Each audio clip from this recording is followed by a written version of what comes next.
സംഗമഗ്രാമ നാട്യരംഗമിതാ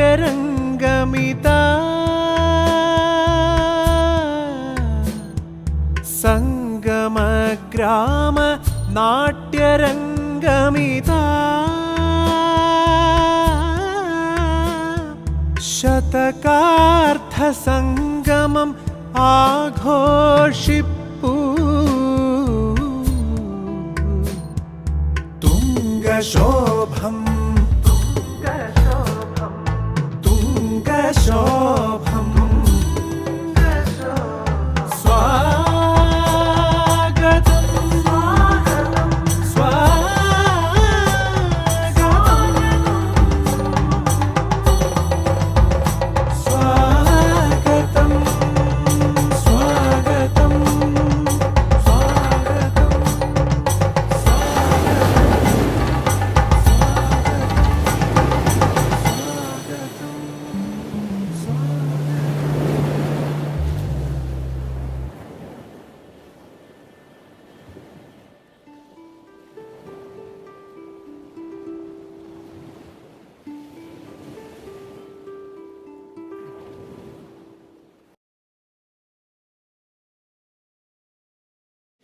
നവ്യത്തിൽ രണ്ടാം ദിനത്തിൽ 3 നൃത്താവതരണങ്ങളാണ് തുടർച്ചയായി നടക്കാൻ പോകുന്നത്. അതിനാമുഖമായി ഒരു പ്രഭാഷണവും ഒരുക്കിയിട്ടുണ്ട്. ഇങ്ങനെ പ്രൗഢോജ്വലങ്ങളായിട്ടുള്ള പ്രഭാഷണങ്ങളും ഇതിനനുബന്ധമായി നടത്തുന്നു എന്നുള്ളതാണ് നവ്യത്തെ വേറിട്ട് നിർത്തുന്നത്. ഇന്ന് മോഹിനിയാട്ട രംഗത്ത് ഏറ്റവും ശ്രദ്ധേയ കലാകാരിയായ ഡോക്ടർ നിഖിലയാണ്, കലാമണ്ഡലം നിഖിലയാണ് പ്രഭാഷണം നടത്തുന്നത്. മോഹിനിയാട്ടത്തിലെ ആഖ്യാനപരമായ അതിൻ്റെ സങ്കേതങ്ങളെ കൃത്യമായി പഠിച്ച് അതിൽ PhD ഡോക്ടറേറ്റ് നേടിയിട്ടുള്ള നിഖില കഥകളി ക്ലബിനെ സംബന്ധിച്ചിടത്തോളം കഥകളി ക്ലബിൻ്റെ പല ക്ഷണങ്ങളും സ്വീകരിച്ച അരങ്ങുകൾ സാഫല്യമാക്കിയ കലാമണ്ഡലം നീരജിൻ്റെ സിസ്റ്റർ അല്ലെങ്കിൽ സഹോദരിയാണ് എന്നുള്ളത് നമുക്ക് കൂടുതൽ അടുപ്പം തോന്നുന്നു. എങ്കിലും അവരുടെ ഫാമിലി കംപ്ലീറ്റ്ലി പൂർണ്ണമായും കലാരംഗത്ത് സജീവമായി അവർ സമർപ്പിക്കപ്പെട്ട കലാകാരികളും കലാകാരന്മാരുമാണ്. നിഖിലയുടെ ഗുരു പരമ്പര നമ്മൾ അനുസ്മരിക്കപ്പെട്ട കലാമണ്ഡലം ലീലാമ്മ ടീച്ചറുടെയും നമ്മുടെ അഭിമാനമായ കലാമണ്ഡലം പ്രഷീജിയുടെയൊക്കെ ആ ഒരു ശിക്ഷണത്തിൽ അവർ തൻ്റെ മോഹിനിയാട്ട കലാരംഗത്ത് കൂടുതൽ പഠനം നടത്തുകയും വാഴയങ്കട കുഞ്ചുകാന ട്രസ്റ്റിലാണ് എന്ന് തോന്നുന്നു വർഷങ്ങൾക്ക് മുമ്പ് നളചരിതത്തെ ആസ്പദമാക്കി അവർ ദമയന്തിയുടെ ഒരു രംഗാവതരണം നടത്തിയതായിട്ട് കേട്ടിട്ടുണ്ട്. എന്തായാലും പുതിയ ആഖ്യാന തന്ത്രങ്ങളെയും പുതിയ രീതിയിലുള്ള മോഹിനിയാട്ടത്തിൻ്റെ രംഗാവതരണ നിർമ്മിതികളിൽ കൃത്യമായ കാഴ്ചപ്പാടുള്ളതോടൊപ്പം തന്നെ നമ്മുടെ കളരി ഭാഷയിലെ പാഠ്യതന്ത്രം, അതേപോലെ തന്നെ അധ്യയന ശാസ്ത്രം, ഒപ്പം തന്നെ അതിൻ്റെ ആസ്വാദന ശീലങ്ങൾ, ഇങ്ങനെ ഓരോത്തിലും കൃത്യമായ അവബോധമുള്ള കലാമണ്ഡലം നിഖിലയെ ഡോക്ടർ നിഖില കലാമണ്ഡലത്തിൽ നിഖിലയെ സാദരം ക്ഷണിച്ചുകൊള്ളും. സദസ്സിലിരിക്കുന്ന എൻ്റെ പ്രിയ ഗുരു പ്രഷീജ ടീച്ചർ, മറ്റ് വിശിഷ്ട വ്യക്തികളെ എല്ലാവർക്കും നമസ്കാരം. ആദ്യം തന്നെ ഈ KN പിഷാരടി സ്മാരക കഥകളി ക്ലബിൻ്റെ ഈ ഒരു ഉദ്യമത്തിന്, നവ്യം എന്ന് പറഞ്ഞ് ഒരു ഉദ്യമത്തിന് തന്നെ ആദ്യം ഒരു നന്ദിയും സന്തോഷമൊക്കെ അറിയിക്കുന്നു. കാരണം വളർന്നു വരുന്ന പ്രതിഭകൾക്കൊരു സ്റ്റേജ് കിട്ടുക, അവർക്ക് ഒരു നല്ലൊരു ആസ്വാദന സദസ്സിന് മുന്നിൽ നൃത്തം അവതരിപ്പിക്കാൻ പറ്റുക എന്ന് പറയുന്നത് വളരെ പ്രധാനപ്പെട്ടൊരു കാര്യമാണ്. അതോടൊപ്പം തന്നെ ഇത്തരം പ്രബന്ധങ്ങളും ഒരു പഠന അക്കാദമിക്കായിട്ടുള്ള ഗവേഷണപരമായിട്ടുള്ള ചില വിഷയങ്ങളും കൂടെ കൈകാര്യം ചെയ്യുക എന്ന് പറയുന്നത് വളരെ സന്തോഷം നൽകുന്ന കാര്യമാണ്. ഇത്തരം നമ്മൾ കഥകളി ക്ലബ്ബ് എന്ന് പറയുമ്പോൾ പൊതുവെ കഥകളി മാത്രം പ്രൊമോട്ട് ചെയ്യുക എന്നാണ് നമ്മൾ ധാരണ ഉണ്ടാവുക. പക്ഷേ ഇത് തീർത്തും വ്യത്യസ്തമാണ്. ലീലാമ്മ ടീച്ചറുടെ ഒരു അനുസ്മരണം ഇവിടെ ഉണ്ടായി എന്നാണ് എൻ്റെ ഓർമ്മ, അല്ലേ ടീച്ചറെ? അപ്പോൾ അത്തരം പ്രവർത്തനങ്ങൾക്ക് ആദ്യം എൻ്റെ സന്തോഷവും നന്ദിയൊക്കെ അറിയിക്കുന്നു. അതോടൊപ്പം എനിക്കിവിടെ ഒരു വേദി തന്നതിലും ഒരു പ്രഭാഷണം നടത്താൻ വേണ്ടി എന്നെ ക്ഷണിച്ചതിലും ഇതിൻ്റെ ഭാരവാഹികളോടുള്ള നന്ദി ആദ്യം അറിയിച്ചുകൊണ്ട് വിഷയത്തിലേക്ക് കിടക്കട്ടെ. കളരി സംശുദ്ധിയുടെ പ്രസക്തി അരങ്ങിൽ എന്നാണ് വിഷയം. അതിൽ മോഹിനിയാട്ടത്തിൻ്റെ ഭാഗത്ത് നിന്നാണ് ഞാൻ സംസാരിക്കുന്നത്. മോഹിനിയാട്ടത്തിൻ്റെ മാത്രമല്ല, ഏതൊരു കലയുടെയും പ്രയോക്താവിന് കളരി പഠനത്തിൻ്റെ പ്രസക്തിയെക്കുറിച്ച് കൃത്യമായിട്ട് വ്യക്തമായ ഒരു ധാരണ ഉണ്ടായിരിക്കും. കാരണം കളരി പഠനം നമ്മുടെ അരങ്ങിനെ എത്രത്തോളം ശക്തിപ്പെടുത്തുന്നു, അരങ്ങിലേക്കുള്ള പ്രതിഭകളെ വാർത്തെടുക്കുന്ന ഒരിടമാണ് കളരി.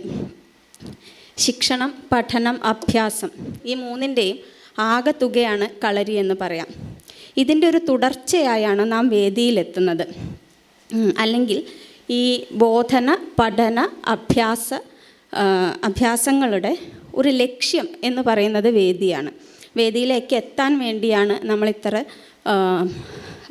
ശക്തമായൊരു കളരി പാരമ്പര്യത്തിലൂടെ കടന്നു പോകുന്നത്.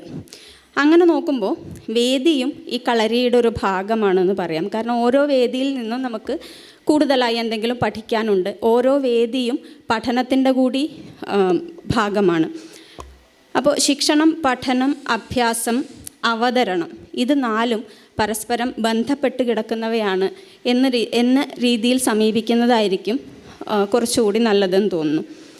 കളരി എന്നതുകൊണ്ട് നമ്മൾ നൃത്ത പഠനത്തിനായിട്ട് പ്രത്യേകം കെട്ടിയുണ്ടാക്കുന്ന മുറികളോ അല്ലെങ്കിൽ കെട്ടിടങ്ങളോ അങ്ങനെ ഒരു ചുരുങ്ങിയ അർത്ഥത്തിലല്ല കളരി എന്നതിന് ഞാനിവിടെ സമീപിക്കുന്നത്. കലയ്ക്ക് വേണ്ടിയിട്ടുള്ളൊരു ആത്മാർത്ഥമായ പ്രയത്നം എവിടെ സംഭവിക്കുന്നുവോ അതൊക്കെ കളരിയുടെ ഭാഗമാണ് എന്ന് വിശ്വസിക്കാനാണ് എനിക്കിഷ്ടം. കാരണം നമ്മുടെ കളരികളിപ്പോൾ മൊബൈൽ ഫോണിൻ്റെ സ്ക്രീനിലേക്ക് ചുരുങ്ങുകയോ വികസിക്കുകയോ ചെയ്ത ഒരു കാലഘട്ടത്തിലാണ് നമ്മൾ നിൽക്കുന്നത്. അപ്പോൾ കളരിക്കായിട്ടൊരു പ്രത്യേക ഇടം എന്നുള്ള രീതിയിൽ സങ്കല്പിക്കേണ്ട ആവശ്യമില്ല. എവിടെ വേണമെങ്കിലും നമുക്ക് പഠനം അല്ലെങ്കിൽ അഭ്യാസം എന്നുള്ളവയൊക്കെ നടത്താം. അതുമാത്രമല്ല, ഈ ശിക്ഷണ പഠന അഭ്യാസങ്ങൾ നടക്കുന്ന ഒരു ഇടം എന്ന നിലയ്ക്ക് മാത്രമല്ല കളരികൾ പ്രസക്തമാവേണ്ടത്. മറിച്ച് പുതിയ പുതിയ ചിന്തകളും ആവിഷ്കരണ തന്ത്രങ്ങളും അവതരണ പദ്ധതികളും ഘടനാപരവും ആശയപരവുമായ ചില പരീക്ഷണങ്ങളും ഒക്കെ ചേർന്ന് കലകളെ സമകാലികമായി നവീകരിക്കുക കൂടി ചെയ്യേണ്ട ഇടമാണ് കളരി എന്ന് തോന്നുന്നു. നമ്മൾ പൊതുവെ കളരികളിൽ നമ്മൾ പഠിച്ചു വരുന്നത് ഈ ട്രഡീഷണൽ ആയിട്ടുള്ള വളരെ അത് വേണ്ടെന്നല്ല ഞാൻ പറഞ്ഞത് കേട്ടോ, അത് വേണം, അത് അത്യാവശ്യമാണ്. അതിനപ്പുറം ഭാവിയിലേക്ക് അല്ലെങ്കിൽ സമകാലികമായിട്ടുള്ള ഒരു ഏരിയയിലേക്ക് നമ്മുടെ കലകളെ എത്തിക്കാനുള്ള ഒരു ശ്രമം കൂടി ഈ കളരിയുടെ ഭാഗമായിട്ട് ഉണ്ടാവേണ്ടതാണ്. കളരി സംശുദ്ധിയുടെ ഒരു പ്രസക്തിയെക്കുറിച്ചിട്ട് ഇവിടെ ആർക്കും ഒരു സംശയമൊന്നും ഉണ്ടാവാനിടയില്ല. അതുകൊണ്ട് തന്നെ മോഹിനിയാട്ടത്തിൽ ഈ കളരി സംശുദ്ധി എങ്ങനെ ഉണ്ടാക്കിയെടുക്കാം, അല്ലെങ്കിൽ മോഹിനിയാട്ടത്തിൻ്റെ ഒരു പഠന രീതിശാസ്ത്രത്തിൽ ശ്രദ്ധിക്കേണ്ട കാര്യങ്ങൾ എന്തൊക്കെയാണ് എന്നൊരു വിഷയത്തിലൂടെ കടന്നു പോകാമെന്നാണ് ഞാൻ വിചാരിക്കുന്നത്.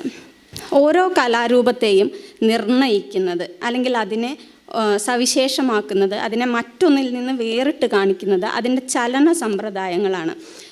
ഈ അംഗോപാംഗ ചലനങ്ങളുടെ വ്യത്യസ്തമായ പ്രയോഗം കൊണ്ടാണ് ഓരോ നൃത്തരൂപവും വേറൊന്നിൽ നിന്ന് വ്യത്യാസമായിരിക്കുന്നത്. ഇപ്പോൾ മോഹിനിയാട്ടവും ഭരതനാട്യവും കുച്ചിപ്പുടിയും തമ്മിലൊക്കെ ഉള്ള വ്യത്യാസം, അത് എല്ലാവരും സ്വന്തം ബോഡിയാണ് ഒരു മീഡിയമായിട്ട് ഉപയോഗിക്കുന്നതെന്നുണ്ടെങ്കിലും ഈ ശരീരചലനങ്ങളുടെ വ്യത്യസ്തമായ ആവിഷ്കരണങ്ങളിലൂടെയാണ് ഇത് ഓരോന്നും വെവ്വേറെ നമുക്ക് മനസ്സിലാക്കാൻ കഴിയുന്നത്. അത്തരമൊരു മോഹിനിയാട്ടത്തെ സംബന്ധിച്ചിടത്തോളം അതിൻ്റെ ചലന രീതിശാസ്ത്രം എന്ന് പറയുന്നത് താരതമ്യേന കുറച്ച് സങ്കീർണമായിട്ടുള്ളതാണ്. കാരണം ഇതിൻ്റെ ഒരു ചലനം എന്ന് പറഞ്ഞാൽ തുടർച്ചയായതും എന്നാൽ മന്ദഗതിയിലും ഉള്ളതുമായ ചലനങ്ങളാണ് മോഹിനിയാട്ടത്തിൻ്റെ പ്രത്യേകത. ഈ ഒരു താളബിന്ദുവിൻ്റെ ഒരു താളബിന്ദുവിൽ നിന്ന് അടുത്ത താളബിന്ദുവിലേക്ക് തുടർച്ചയായ ഒരു ചലനമാണ് മോഹിനിയാട്ട നർത്തകികൾക്ക് പൊതുവെ എല്ലാ മൂവ്മെൻറ്റ്സിലും ചെയ്യേണ്ടി വരുന്നത്. പെട്ടെന്ന് മുറിയുന്നതോ പെട്ടെന്ന്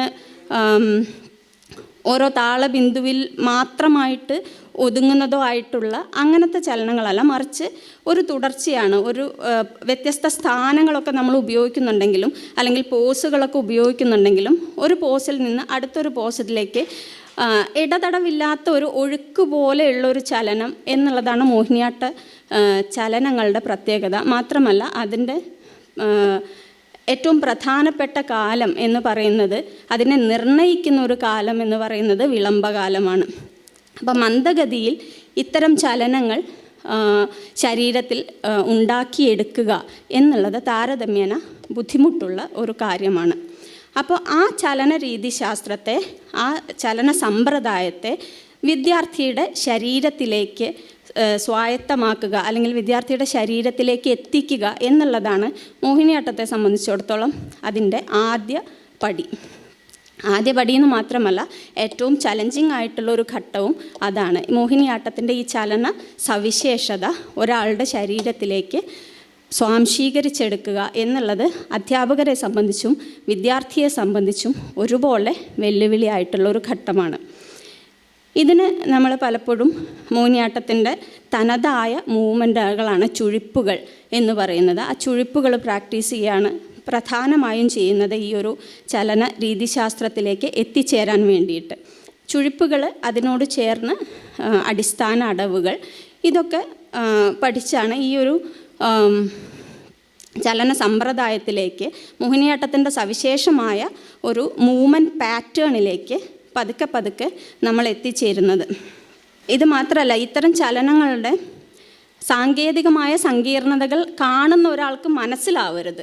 ആ രീതിയിലാണ് മോഹിനിയാട്ടം സഞ്ചരിച്ചു കൊണ്ടിരിക്കുന്നത്. കാരണം മോഹിനിയാട്ടം കാണുന്ന ഒരാളുടെ വിചാരം ഇത് വളരെ ഈസിയാണ്, പതുക്കെ ചെയ്താൽ മതി, വളരെ സിമ്പിളായിട്ട് ചെയ്താൽ മതി, പ്രത്യേകിച്ചൊന്നും ചെയ്യാനില്ല എന്നുള്ളതാണ്. പക്ഷേ ഇത് ആ നർത്തകികളും അവരുടെ അധ്യാപകരുടെ സഹായത്തോടു കൂടി തന്നെ വളരെ കഷ്ടപ്പെട്ട് ഉണ്ടാക്കിയെടുക്കുന്നതാണ് എന്നുള്ളത്, ഇതിൻ്റെ ഒരു സങ്കീർണതകൾ പ്രേക്ഷകന് മനസ്സിലാവാത്ത രീതിയിൽ അത്ര ലളിതമായി അത്ര ഒഴുക്കോടെ ഈ ചലനങ്ങൾ ശരീരത്തിലേക്ക് സംഭവിക്കണം. അത് മോഹിനിയാട്ടത്തെ സംബന്ധിച്ചിടത്തോളം ഒരു ബുദ്ധിമുട്ടുള്ള ഒരു ഘട്ടമാണ്.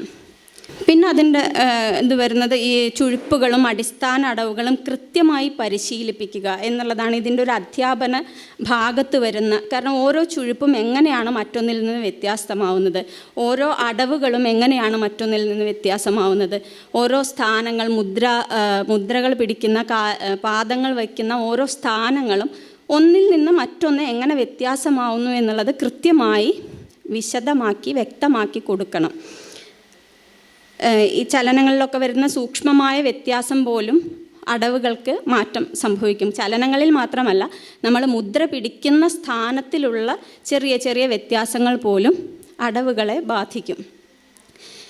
വേറൊന്നുള്ളത്, വിദ്യാർത്ഥിയുടെ ശരീരഘടനയുടെ സവിശേഷതയ്ക്കനുസരിച്ച് ഈ ചലനങ്ങളെ ക്രമപ്പെടുത്തുക എന്നുള്ളതാണ്. നമ്മൾ ചിലപ്പോൾ നല്ല ഹൈറ്റുള്ളതും കയ്യും കാലമൊക്കെ നല്ല നീളമുള്ളതുമായിട്ടുള്ള ആൾക്കാരുണ്ടായിരിക്കും. അതുപോലെ എന്നെപ്പോലെ ഇങ്ങനെ കുറച്ച് ഉയരം കുറഞ്ഞ് കയ്യിനും കാലിനൊക്കെ നീളം കുറവുള്ള ആളുകളുണ്ടായിരിക്കും. ഇവരെ രണ്ടുപേരെയും ഒരേപോലെ പഠിപ്പിച്ചാൽ ശരിയാവില്ല. ഇപ്പം എന്നോട് ടീച്ചർ എപ്പോഴും കൈ നീട്ടിപ്പിടിക്കാൻ പറയും. ഏത് മുദ്ര പിടിക്കുകയാണെങ്കിലും കുറച്ച് നീട്ടിപ്പിടിക്കൂ എന്ന് പറയും. അതുപോലെ കൈകാലുകൾക്ക് അത്യാവശ്യം നീളമുള്ള ഒരാൾക്കാരോട് അങ്ങനെ നീട്ടിപ്പിടിക്കാൻ പറഞ്ഞു കഴിഞ്ഞാൽ അതിൻ്റെ ഭംഗി പോവും.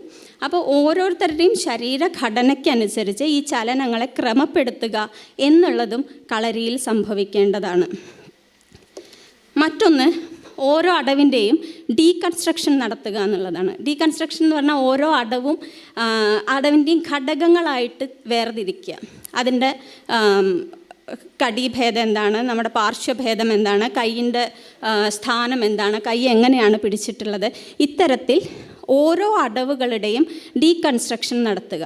അപ്പോൾ സംഭവിക്കുന്ന ഒരു കാര്യം എന്താണെന്ന് വെച്ചാൽ, ഒരടവ് മറ്റൊരടവിൽ നിന്ന് എങ്ങനെ വ്യത്യാസമാവുന്നു എന്നുള്ളതിനെക്കുറിച്ച് കൃത്യമായൊരു ധാരണ ഈ പഠിക്കുന്ന കുട്ടികൾക്കുണ്ടാവും. അപ്പോൾ ചുഴിപ്പുകളും ഞാൻ പറഞ്ഞല്ലോ, ഈ ഒന്നിൽ നിന്ന് മറ്റൊന്നിലേക്ക് ഒഴുകിപ്പോകുന്ന പോലെയുള്ള ചലനങ്ങളായതുകൊണ്ട് തന്നെ ഇതിൻ്റെ വ്യത്യാസം തിരിച്ചറിയാൻ ഭയങ്കര ബുദ്ധിമുട്ടാണ്. എല്ലാ ചുഴിപ്പുകളും ഒരുപോലെയാണെന്ന് തോന്നും. അങ്ങനെ തോന്നാതിരിക്കാനുള്ള, അല്ലെങ്കിൽ അങ്ങനെ അത് മനസ്സിലാക്കി പഠിക്കലാണ് ഓരോ ചുഴിപ്പും എവിടെ പ്രയോഗിക്കണം, എന്തിന് പ്രയോഗിക്കണം എന്നുള്ള ഒരു ചുഴിപ്പ് മാത്രമല്ല ഓരോ ചലനങ്ങളും. മറ്റൊന്നുള്ളത്, മോഹിനിയാട്ടം വളരെ പതിഞ്ഞ കാലത്തിൽ അവതരിപ്പിക്കുന്ന ഒരു നൃത്തമാണ്. മോഹിനിയാട്ടത്തിൻ്റെ ഒരു പ്രധാനപ്പെട്ട സവിശേഷത അത് വിളംബകാലത്തിലുള്ളതാണെന്നാണ്. ആ വിളംബകാലം സൂക്ഷിക്കുക എന്നുള്ളത് പ്രധാനപ്പെട്ട കാര്യം തന്നെയാണ്. ഈയിടെയായിട്ട് മോഹിനിയാട്ടം വളരെ ഫാസ്റ്റായിട്ട് ചെയ്യാനുള്ള ഒരു മോഹിനിയാട്ടത്തെ കുറച്ചുകൂടെ ഫാസ്റ്റാക്കിയിട്ട് ജനകീയമാക്കാം എന്ന് ചിന്തിക്കുന്ന ഒരു വഴി അത് ആ വഴിക്ക് പോകുന്നുണ്ട്. പക്ഷേ മോഹിനിയാട്ടത്തിൻ്റെ സവിശേഷത എന്ന് പറയുന്നത് അതിൻ്റെ സ്ലോനെസ് ആണെന്നുള്ളത് നമ്മൾ ആദ്യം മനസ്സിലാക്കിയിരിക്കണം. വിദ്യാർത്ഥികൾ എന്നുള്ള നിലയ്ക്കും അവതരിപ്പിക്കുന്നവർ എന്നുള്ള നിലയ്ക്കും അതിൻ്റെ ഒരു തനിമ എന്ന് പറയുന്നത് അതിൻ്റെ സ്ലോനെസ്സിൽ കിടക്കുന്നതാണ്. അതിൻ്റെ മന്ദഗതി തന്നെയാണ് ഏറ്റവും പ്രധാനമായി നമ്മൾ ഉപയോഗിക്കുന്നതും വിളംബകാലമാണ്. അത്യാവശ്യത്തിന് ആവശ്യത്തിന് 2ാം കാലം 3ാം കാലമൊക്കെ നമ്മൾ ഉപയോഗിക്കാറുണ്ട്, ഇല്ല എന്നല്ല. എന്നാൽ അതേസമയം കളരിയിൽ ഓരോ അടവുകളുടെയും 4ാം കാലം വരെ ഞങ്ങളുടെ ടീച്ചർ ചെയ്യിപ്പിച്ചിരുന്നു എന്നുള്ളത് വേറെ കാര്യം. കാരണം അത് അത്രയും സ്പീഡിൽ നിങ്ങൾ ചെയ്ത് പഠിച്ചു കഴിഞ്ഞാൽ 4ാം കാലത്തിൽ വരെ അത് ചെയ്ത് പഠിച്ചു കഴിഞ്ഞാൽ 1ാം കാലം നിങ്ങൾക്ക് വളരെ ഈസി ആയിരിക്കും. 1ാം കാലത്തിൽ അത് വരാൻ ബുദ്ധിമുട്ടില്ല. അപ്പോൾ ബോഡിയെ അത്രത്തോളം പണിയെടുപ്പിച്ച് ബോഡിയും ഈ ശരീരചലനവും തമ്മിൽ അത്രയും ഇഴുകി ചേർന്നിരിക്കണം. അത് നിങ്ങളുടെ ശരീരത്തിൽ നിന്ന് പോവാത്ത വിധം നിങ്ങളുടെ ശരീരത്തിലേക്ക് അത് ഉൾച്ചേർന്നിരിക്കണം. ഇങ്ങനെ ഇതിൻ്റെ ഈ ശരീരചലനങ്ങളുടെ ഈ പ്രത്യേകത ഒക്കെ ശരീരത്തിലേക്ക് എത്തിക്കഴിഞ്ഞാൽ പിന്നെ നമുക്ക് ചെയ്യാനുള്ളത് അഭിനയത്തിൻ്റെ ഒരു ഭാഗത്തേക്കാണ് വരാനുള്ളത്. അഭിനയത്തിൽ വരുമ്പോഴാണ് ഈ ശരീരചലനങ്ങൾ, നമ്മൾ ഈ ഉപയോഗിച്ച ചുഴിപ്പുകൾ, അടവുകൾ, മുദ്രാപ്രയോഗങ്ങൾ, ഇതൊക്കെ ആംഗികാഭിനയത്തിൻ്റെ ഭാഗമായി മാറുന്നത്. അതായത് ആശയവിനിമയത്തിൻ്റെ തലത്തിലേക്ക് ഈ അംഗചലനങ്ങൾ, അംഗോപാംഗ പ്രത്യംഗങ്ങളുടെ ചലനങ്ങൾ ഉയർന്നു വരുന്നത് അഭിനയത്തിൻ്റെ ഒരു ഘട്ടത്തിലാണ്. അഭിനയം പറയുമ്പോൾ അതിൽ പ്രധാനപ്പെട്ട് പറയേണ്ട ഒരു കാര്യം, മോഹിനിയാട്ടം എന്നത് നൃത്യം എന്ന ഒരു സെഗ്മെൻറ്റിൽ പെടുന്ന, നൃത്യം, നാട്യം എന്ന 3 വേർതിരിവുണ്ട് നമുക്ക്. അതിൽ നൃത്യം എന്ന ഒരു വിഭാഗത്തിൽ പെടുന്ന ഒന്നാണ് മോഹിനിയാട്ടം, ഭരതനാട്യം, കുച്ചിപ്പുടി പോലെയുള്ള കലകളൊക്കെ നമ്മൾ നൃത്യം എന്ന വിഭാഗത്തിലാണ് പെടുത്തുന്നത്. ഈ നൃത്യത്തിൻ്റെ പ്രത്യേകത എന്താണെന്ന് വെച്ചാൽ നൃത്തത്തിലൂടെ വേണം ഇതിൽ അഭിനയം അവതരിപ്പിക്കാൻ എന്നുള്ളതാണ്. ആശയവിനിമയം നൃത്തത്തിലൂടെ അല്ലെങ്കിൽ ശരീരചലനങ്ങളിലൂടെ എന്ന് പറഞ്ഞാൽ നൃത്തം എന്നുള്ളതിനെ നമ്മളൊരു മീഡിയമായിട്ട് ഉപയോഗിച്ച് അഭിനയ സന്ദർഭങ്ങളെ അതിലൂടെ ആവിഷ്കരിക്കണം.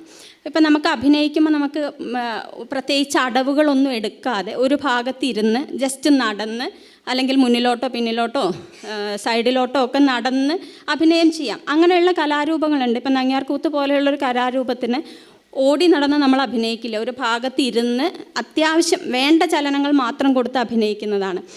മോഹിനിയാട്ടം അങ്ങനെയല്ല. മോഹിനിയാട്ടം, ഭരതനാട്യം, കുച്ചിപ്പുടി ഒന്നും അങ്ങനെയല്ല. ഇതിൻ്റെ നൃത്തത്തെ ശുദ്ധനൃത്തം എന്ന് നമ്മൾ ഉപയോഗിക്കുന്ന അതേ സങ്കേതങ്ങളെ അഭിനയത്തിന് വേണ്ടി കൂടി നമുക്ക് ഉപയോഗിക്കാൻ പറ്റണം. അഭിനയം കൂടി ഈ ശുദ്ധനൃത്തമാകുന്ന ഒരു മീഡിയത്തിലൂടെ വേണം അഭിനയത്തെ പുറത്തോട്ട് കൊണ്ടുവരാൻ. അപ്പം നൃത്യം എന്താണ് എന്നുള്ളത് ഈ വിദ്യാർത്ഥികൾക്ക് വ്യക്തമാവണം. കളരിയിൽ നിന്ന് എന്താണ് നൃത്യം, നമ്മൾ നൃത്യം എന്നുള്ള 2 ഇത് പഠിക്കുന്നുണ്ടെങ്കിലും നൃത്തവും അഭിനയവും ഇടകലർന്ന് വരുന്നതാണ് നൃത്യം എന്ന് നമ്മൾ പഠിക്കും. ഇതെങ്ങനെയാണ് ഇടകലർന്ന് വരുന്നത്? ഇപ്പോൾ വർണ്ണം പോലൊരു ഐറ്റം എടുത്ത് അതിൽ നൃത്തവും അഭിനയവും ഇടകലർന്നാണ് വരുന്നത് അല്ലേ? നിങ്ങൾ വർണ്ണം പഠിച്ച കുട്ടികൾക്ക് അറിയുണ്ടാവും അല്ലേ? അടവ് ചെയ്യുക, അത് കഴിഞ്ഞ് അഭിനയം ചെയ്യുക. അപ്പം നമ്മുടെ പൊതുവേ ഉള്ളൊരു ധാരണ അഭിനയ ഭാഗത്ത് നമ്മൾ നൃത്തം ഉപയോഗിക്കുന്നില്ല എന്നുള്ളതാണ് പൊതുവേ വരുന്നൊരു ധാരണ. അപ്പോൾ വർണ്ണമൊക്കെയാണ് നമ്മൾ നൃത്യം എന്നുള്ള ഇതിലേക്ക് പെടുക എന്നാണ് ആദ്യം തെറ്റിദ്ധരിക്കുക, ഇതിനെക്കുറിച്ച് കൃത്യമായിട്ട് അറിയില്ലെങ്കിൽ. പക്ഷേ പദം, അഷ്ടപതി ഇതൊക്കെ നൃത്യത്തിൽ പെടുന്ന ഇനങ്ങളാണ്. കാരണം അഭിനയം എന്നുള്ളത് ഈ നൃത്തത്തിലൂടെ വേണം. അങ്ങനെ ആവുമ്പോഴാണ് അതിനൊരു ജീവൻ ഉണ്ടാവുള്ളൂ. മോഹിനിയാട്ടത്തിൻ്റെ ഒരു സ്വഭാവം അങ്ങനെയാണ്. അത് നമ്മൾ നിന്നിടത്ത് നിന്ന് അഭിനയിക്കുക അല്ലെങ്കിൽ ഇരുന്നിടത്ത് ഇരുന്ന് അഭിനയിക്കുക എന്നല്ലാതെ ഈ ചലനങ്ങളെ ഉപയോഗിച്ചുകൊണ്ട് വേണം അഭിനയം പ്രയോഗിക്കാൻ. എല്ലായ്പ്പോഴും എന്നല്ല, പക്ഷേ ഇത് തീരെ ഒഴിവാക്കിയിട്ട് നമ്മൾ അഭിനയം മാത്രമായിട്ട് ചെയ്യുന്നത് എത്രത്തോളം മനോഹരമായിരിക്കും നമുക്ക് പറയാൻ പറ്റില്ല. പിന്നെ മറ്റൊന്നുള്ളത് ഭാവങ്ങളുടെ സൂക്ഷ്മതലങ്ങൾ. ഓരോ ഭാവവും എങ്ങനെയാണ് ഓരോ സന്ദർഭത്തിൽ. ഇപ്പോൾ ശൃംഗാരം എന്ന് പറയുന്നത് തന്നെ രാമൻ്റെ ശൃംഗാരം, കൃഷ്ണൻ്റെ ശൃംഗാരം, രാവണൻ്റെ ശൃംഗാരം, ഓരോ സന്ദർഭത്തിൽ ഒരേ ഭാവം വ്യത്യസ്തമായിരിക്കും, വ്യത്യസ്തമായിട്ട് വേണ്ടി വരും അതിനെ പ്രയോഗിക്കാൻ. അപ്പോൾ അത്തരം ഭാവങ്ങളുടെ സൂക്ഷ്മതലങ്ങളെക്കുറിച്ചും വ്യത്യസ്ത സാഹചര്യങ്ങളിലെ ഭാവഭേദങ്ങളെക്കുറിച്ചും ഒക്കെ കളരിയിൽ നിന്ന് തന്നെ നമുക്ക് അടിസ്ഥാനപരമായൊരു വിവരം കിട്ടണം. അതുപോലെ മറ്റൊരു കാര്യം വരുന്ന ആംഗിക സാത്വിക അഭിനയങ്ങളുടെ പരസ്പര പൂരകമായൊരവസ്ഥയാണ്. ആംഗികവും സാത്വികവും ചേർന്നിട്ടാണ്, ആംഗിക അഭിനയം സാത്വിക അഭിനയമൊക്കെ നിങ്ങൾക്ക് അറിയുന്നുണ്ടാവുമെന്ന് ഞാൻ വിചാരിക്കുന്നു. അപ്പോൾ ആംഗിക അഭിനയവും സാത്വികാഭിനയവും ചേർന്നിട്ടാണ് മോഹിനിയാട്ടത്തിൻ്റെ ഒരു ശരീരഭാഷ സംഭവിക്കുന്നത്. അപ്പോൾ അതെങ്ങനെയാണ് ഓരോ അഭിനയത്തിനും ചേരുന്ന വിധത്തിൽ എങ്ങനെ ശരീരചലനങ്ങളെ ഉചിതമായി യോജിപ്പിക്കണം, ആശയവിനിമയം നടത്താൻ വേണ്ടിയിട്ട് അല്ലെങ്കിൽ ഒരു ഭാവത്തെ പ്രകടിപ്പിക്കാൻ വേണ്ടിയിട്ട് ശരീരചലനങ്ങളെ ഏത് രീതിയിൽ കോർത്തിണക്കണം എന്നൊക്കെയുള്ള കാര്യങ്ങളും നമ്മൾ കളരി പഠനത്തിൻ്റെ ഭാഗമായിട്ട് പഠിക്കേണ്ടതുണ്ട്. ഇത് പഠിക്കേണ്ടതെന്ന് ഞാനിങ്ങനെ പറയുമ്പോൾ ഇത് അധ്യാപകരുടെ മാത്രം ഉത്തരവാദിത്തം എന്നുള്ള നിലയ്ക്ക് വെക്കരുത്. അധ്യാപകനും വിദ്യാർത്ഥിയും ഒരേപോലെ ശ്രമിക്കുമ്പോഴാണ് ഒരു കളരി സംശുദ്ധി സംഭവിക്കുന്നത്. അധ്യാപകൻ മാത്രം ശ്രമിച്ചതുകൊണ്ട് കാര്യമില്ല. അധ്യാപകൻ പറഞ്ഞു തരട്ടെ എന്ന് വിചാരിച്ച് നമ്മളിത് മുഴുവന് കാത്തിരുന്നിട്ടും കാര്യമില്ല. നമ്മുടെ ഭാഗത്തു നിന്നുള്ളൊരു ശ്രമം, ഈ അധ്യാപനവും പഠനവും ഈ പറഞ്ഞ പോലെ പരസ്പര പൂരകങ്ങളായിട്ട് പോകുന്ന ഒന്നാണ്. അധ്യാപനവും ഇത് മുഴുവൻ അധ്യാപകരുടെ മാത്രം ഉത്തരവാദിത്തമാണെന്ന് വിചാരിച്ചിരിക്കരുത്. അതൊക്കെ ടീച്ചർ പറഞ്ഞു തരട്ടെ എന്നിട്ട് പഠിക്കാമെന്ന് പറഞ്ഞ് വിചാരിച്ചിരിക്കരുത്. നമുക്കും സ്വന്തമായിട്ട് ചിലത് കണ്ടെത്താനും പഠിക്കാനും ഉണ്ടാവും. പിന്നെ മറ്റൊന്നുള്ളത് ഇനങ്ങളുടെ ഘടനയെക്കുറിച്ചൊരു ധാരണ ആദ്യം തന്നെ ഉണ്ടാക്കുക എന്നുള്ളതാണ്. ഓരോ ഇനങ്ങളുടെയും പ്രാധാന്യം, എന്തിനാണ് ചൊൽക്കെട്ട്, എന്തിനാണ് ജതിസ്വരം ചെയ്യുന്നത്, എന്തിനാണ് വർണ്ണം ചെയ്യുന്നത്, എന്തിനാണ് പദം ചെയ്യുന്നത്, ഇത്തരത്തിൽ ഓരോ ഇനങ്ങളുടെയും ഘടന എന്താണ്, അതിൻ്റെ ഒരു ആവശ്യകത എന്താണ്, ഈ കച്ചേരി സമ്പ്രദായത്തിൽ ഓരോന്നിൻ്റെയും സ്ഥാനം എന്താണ് എന്നുള്ള ഒരു കാഴ്ചപ്പാടും നമുക്ക് കളരിയിൽ നിന്ന് കിട്ടണം. കാരണം എന്നാലാണ് നമ്മൾ പുതിയ പുതിയ കോറിയോഗ്രഫികൾ ചെയ്യുമ്പോൾ അതിൻ്റെ ഭാഗമായിട്ട് നമുക്ക് ഓരോ ഇനങ്ങളും ചിട്ട ചെയ്യേണ്ടി വരുമ്പോൾ ഇത്തരത്തിൽ അതിൻ്റെ ഘടനയെക്കുറിച്ചും അതിൻ്റെ പ്രാധാന്യത്തെക്കുറിച്ചും അതിൽ ഉൾപ്പെടുത്തേണ്ട കാര്യങ്ങളെക്കുറിച്ചൊക്കെ ഉള്ള ധാരണ നമുക്കുണ്ടാവുള്ളൂ. ഇങ്ങനെ കളരിയിൽ ശരീരചലനങ്ങളുടെയും ഭാവപ്രകടനങ്ങളുടെയും ഒക്കെ അഭ്യാസം, ഇപ്പോൾ സാത്വികാഭിനയങ്ങൾ നമ്മൾ മുഖാഭിനയം, മുഖത്ത് കണ്ണ് സാധകം ചെയ്യാറുണ്ട്. മുഖം കൊണ്ട് അഭിനയം മാത്രം, ഇരുന്ന് അഭിനയം മാത്രം ചെയ്യിപ്പിക്കുക, മുഖാഭിനയം മാത്രം ചെയ്യിപ്പിക്കുക, മുദ്ര മാത്രം എടുത്തുകൊണ്ട്, അങ്ങനെയുള്ള പല ഘട്ടങ്ങളും ഇതിൻ്റെ പഠനത്തിൻ്റെ ഭാഗമായിട്ട് വരുന്നുണ്ട്. ചുഴിപ്പുകൾ ചെയ്യിപ്പിക്കുക, അടിസ്ഥാന അടവുകൾ എടുക്കുക, അഭിനയത്തിൻ്റെ വ്യത്യസ്ത തലങ്ങൾ പരിചയപ്പെടുത്തി കൊടുക്കുക, അതുപോലെ അഭിനയം പ്രാക്ടീസ് ചെയ്യിപ്പിക്കുക, കണ്ണുസാധകം ചെയ്യിപ്പിക്കുക, ഇത്തരത്തിൽ പല തലങ്ങൾ വരുന്നുണ്ട്. ഇതോടൊപ്പം വരേണ്ട ഒരു കാര്യം മോഹിനിയാട്ടത്തെ ആസ്വദിക്കാനും കൂടി പഠിപ്പിക്കണം എന്നുള്ളതാണ്. മോഹിനിയാട്ടം എങ്ങനെയാണ് ആസ്വദിക്കേണ്ടത്? ഭരതനാട്യം ആസ്വദിക്കുന്ന പോലെ മോഹിനിയാട്ടം ആസ്വദിക്കാൻ പറ്റില്ല, തിരിച്ചും പറ്റില്ല കേട്ടോ. മോഹിനിയാട്ടം ആസ്വദിക്കുന്ന പോലെ ഭരതനാട്യം ആസ്വദിക്കാൻ പറ്റില്ല. കാരണം ഓരോ കലാരൂപങ്ങൾക്കും അതിൻ്റേതായ സവിശേഷതകളുണ്ടല്ലോ. അപ്പോൾ മോഹിനിയാട്ടം എന്ന് പറയുന്നതിൽ എന്താണ് ആസ്വദിക്കാനുള്ളത്, എങ്ങനെയാണത് മനസ്സിലാക്കേണ്ടത്, അല്ലെങ്കിൽ എങ്ങനെയാണത് അതിനെ കാണേണ്ടത് എന്നുള്ള ഒരു കാഴ്ച കൂടി ഈ കളരിയിൽ നിന്ന് കിട്ടിയാൽ കുറേ കൂടി നമുക്ക് നന്നായിരിക്കും തോന്നുന്നു. കാരണം നമ്മൾ വേദിയിലേക്ക് പ്രിപ്പയർ ആവുമ്പോൾ, വേദിയിലെത്തുമ്പോൾ നമുക്ക് സ്വന്തമായിട്ടുള്ള ചില അവതരണങ്ങൾ നടത്തേണ്ടി വരും, അല്ലെങ്കിൽ ഈ ട്രഡീഷണൽ ആയിട്ടുള്ള ഐറ്റം തന്നെ നമുക്ക് അവതരിപ്പിക്കേണ്ടി വരും. അപ്പോൾ ഇതിൻ്റെ ഒരു ആസ്വാദനത്തിൻ്റെ ഒരു മേഖലയിൽ നിന്നുകൊണ്ടുകൂടി, ആസ്വാദനത്തിൻ്റെ ഒരു തലത്തിൽ നിന്നുകൊണ്ടുകൂടി നിങ്ങൾക്ക് മോഹിനിയാട്ടത്തെ നോക്കിക്കാണാൻ കഴിയണം. വേദിയിൽ നിൽക്കുന്ന ആളായല്ല, സദസ്സിലിരിക്കുന്ന ഒരാളായി കൂടി മോഹിനിയാട്ടത്തെ നോക്കിക്കാണാൻ കഴിയുമ്പോഴാണ് ഇതിനെ എങ്ങനെ കൂടുതൽ ആസ്വാദകരിലേക്ക് എത്തിക്കാം, അല്ലെങ്കിൽ ഈ ആസ്വാദകരുടെ ഭാഗത്തു നിന്ന് ഉണ്ടാവുന്ന ആസ്വാദകരുടെ ഭാഗത്തു നിന്നല്ല, ആസ്വാദകൻ നോക്കിക്കാണുമ്പോൾ ഉണ്ടാവുന്ന പ്രശ്നങ്ങൾ എന്തൊക്കെയാണ് എന്നൊക്കെ ഉള്ളതിനെക്കുറിച്ചൊരു തിരിച്ചറിവ് നമുക്ക് കിട്ടുള്ളൂ. അപ്പോൾ ഇതൊരു ആസ്വദിക്കാനുള്ള ഒരു പഠനം കൂടി ഇതിൻ്റെ ഒപ്പം നടക്കണം. മറ്റൊന്നുള്ളത്, കളരി എന്നത് ശാരീരികമായി മാത്രം ഒരു നർത്തകിയെ സൃഷ്ടിച്ചെടുക്കുന്ന ഇടമല്ല. ശാരീരികവും മാനസികവുമായിട്ടുള്ളൊരു വളർച്ച കളരിയിൽ സംഭവിക്കണം. അതായത് മോഹിനിയാട്ടത്തെക്കുറിച്ചുള്ളൊരു വിശാലമായൊരു കാഴ്ചപ്പാട് കളരിയിൽ നിന്നുണ്ടാവണം.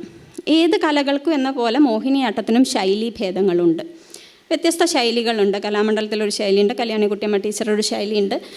അങ്ങനെ പ്രധാനപ്പെട്ട 2 ശൈലികൾ ഇതാണ്. അത് കഴിഞ്ഞ് വീണ്ടും ശൈലി ഭേദങ്ങൾ നമുക്ക് കാണുന്നുണ്ട്.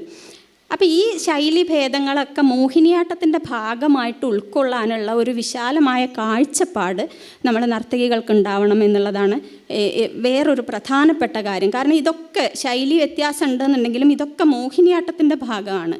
നാനാത്വത്തിൽ ഏകത്വം പറയുന്ന നാടാണ് നമ്മുടെ. അപ്പോൾ ഇത്തരം ശൈലീഭേദങ്ങൾ ഒരിക്കലും ഒരു തെറ്റാണ്, അത് ആ ശൈലി തെറ്റാണ്, നമ്മൾ ചെയ്യുന്നതാണ് ശരി എന്നുള്ള ഒരു സങ്കുചിതമായൊരു ചിന്ത വരാതിരിക്കാൻ കളരിയിൽ ശ്രദ്ധിക്കണം. അങ്ങനെയല്ല, മറ്റ് കലകൾക്കും മറ്റ് ശൈലികൾക്കും അവയുടേതായ സൗന്ദര്യ തത്വങ്ങളുണ്ട്. അവരുടെ ചലന ആംഗിക സാത്വിക അഭിനയങ്ങളിൽ അല്ലെങ്കിൽ ആഹാര്യമായിട്ടുള്ള വ്യത്യാസങ്ങൾ വരെ നമ്മൾ അംഗീകരിക്കാൻ പഠിക്കണം. അതും മോഹിനിയാട്ടത്തിൻ്റെ ഭാഗമാണ്. ആ രീതിയിൽ കുറച്ച് വിശാലമായ ഒരു കാഴ്ചപ്പാട് കളരിയിൽ ഉണ്ടാവേണ്ടതുണ്ട്. മാത്രമല്ല, നമ്മൾ പഠിക്കുന്ന കലയെക്കുറിച്ചിട്ടുള്ള ഒരു ആത്മവിശ്വാസം കളരിയിൽ നിന്ന് പകർന്നു കിട്ടണം. നമ്മൾ ചെയ്യുന്നത് നമ്മുടെ മോഹിനിയാട്ടമാണെങ്കിലും ഭരതനാട്യമാണെങ്കിലും ഏതാണെങ്കിലും നമ്മൾ പഠിക്കുന്ന കലയെക്കുറിച്ചുള്ള ഒരു ആത്മവിശ്വാസം നമുക്കുണ്ടാവണം.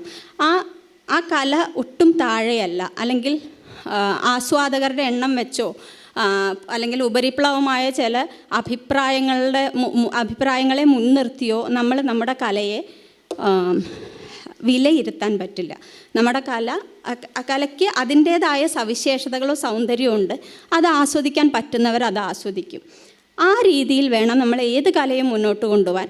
ഒരു പ്രത്യേക അവതരണത്തിൻ്റെ ഇടയ്ക്ക് നമുക്ക് നമ്മുടെ ഒരു കലയെക്കുറിച്ച് കുറച്ച് ഞാനൊക്കെ പലപ്പോഴും കേട്ടിട്ടുണ്ട്. അതായത് ഭരതനാട്യത്തിൻ്റെയും കുച്ചിപ്പുടിയുടെയും കൂടെ മോഹിനിയാട്ടം ചെയ്ത് കഴിഞ്ഞാൽ നിങ്ങൾക്കിപ്പോൾ എന്താ ഇപ്പോൾ പണിയൊന്നും ഇല്ലല്ലോ, അവർ കണ്ടില്ലേ എത്ര കഷ്ടപ്പെട്ടിട്ടാണ് അവർ ചവിട്ടും ചാടും ഇതൊക്കെ ചെയ്യുന്നത്, എത്ര ബോഡി എത്ര ഉപയോഗിക്കേണ്ടത്, നിങ്ങൾക്കിപ്പോൾ എന്താ പതുക്കെ ചെയ്താൽ പോരെ, ഇതിനിപ്പോൾ എന്താ ബുദ്ധിമുട്ട്. ഇത്തരത്തിലുള്ള ചില അറിയാത്തവരായിരിക്കും, അറിയുന്നവർ അതിനെക്കുറിച്ച് അങ്ങനെ പറയില്ല, നമുക്കറിയാം. അറിയാത്തവരാണെങ്കിലും അങ്ങനെയുള്ള ചില ഇത് നമ്മൾ കേട്ടിട്ടുണ്ട്. ഒരു ഘട്ടത്തിലൊക്കെ എനിക്ക് ഭരതനാട്യത്തിൻ്റെയും കുച്ചിപ്പുടിയുടെയും കൂടെ മോഹിനിയാട്ടം ചെയ്യാൻ നല്ല മടിയായിരുന്നു. ഞാൻ ഒന്നിച്ചുള്ള പ്രോഗ്രാമുകൾക്ക് ഞാനില്ല എന്ന് പറയും, ഞാൻ മോഹിനിയാട്ടം മാത്രം ചെയ്തോളാം എന്ന് പറയുന്നൊരു ഘട്ടം നമ്മുടെയൊക്കെ പഠിച്ച് ഇറങ്ങിയ കാലഘട്ടത്തിലൊക്കെ ഉണ്ടായിരുന്നു.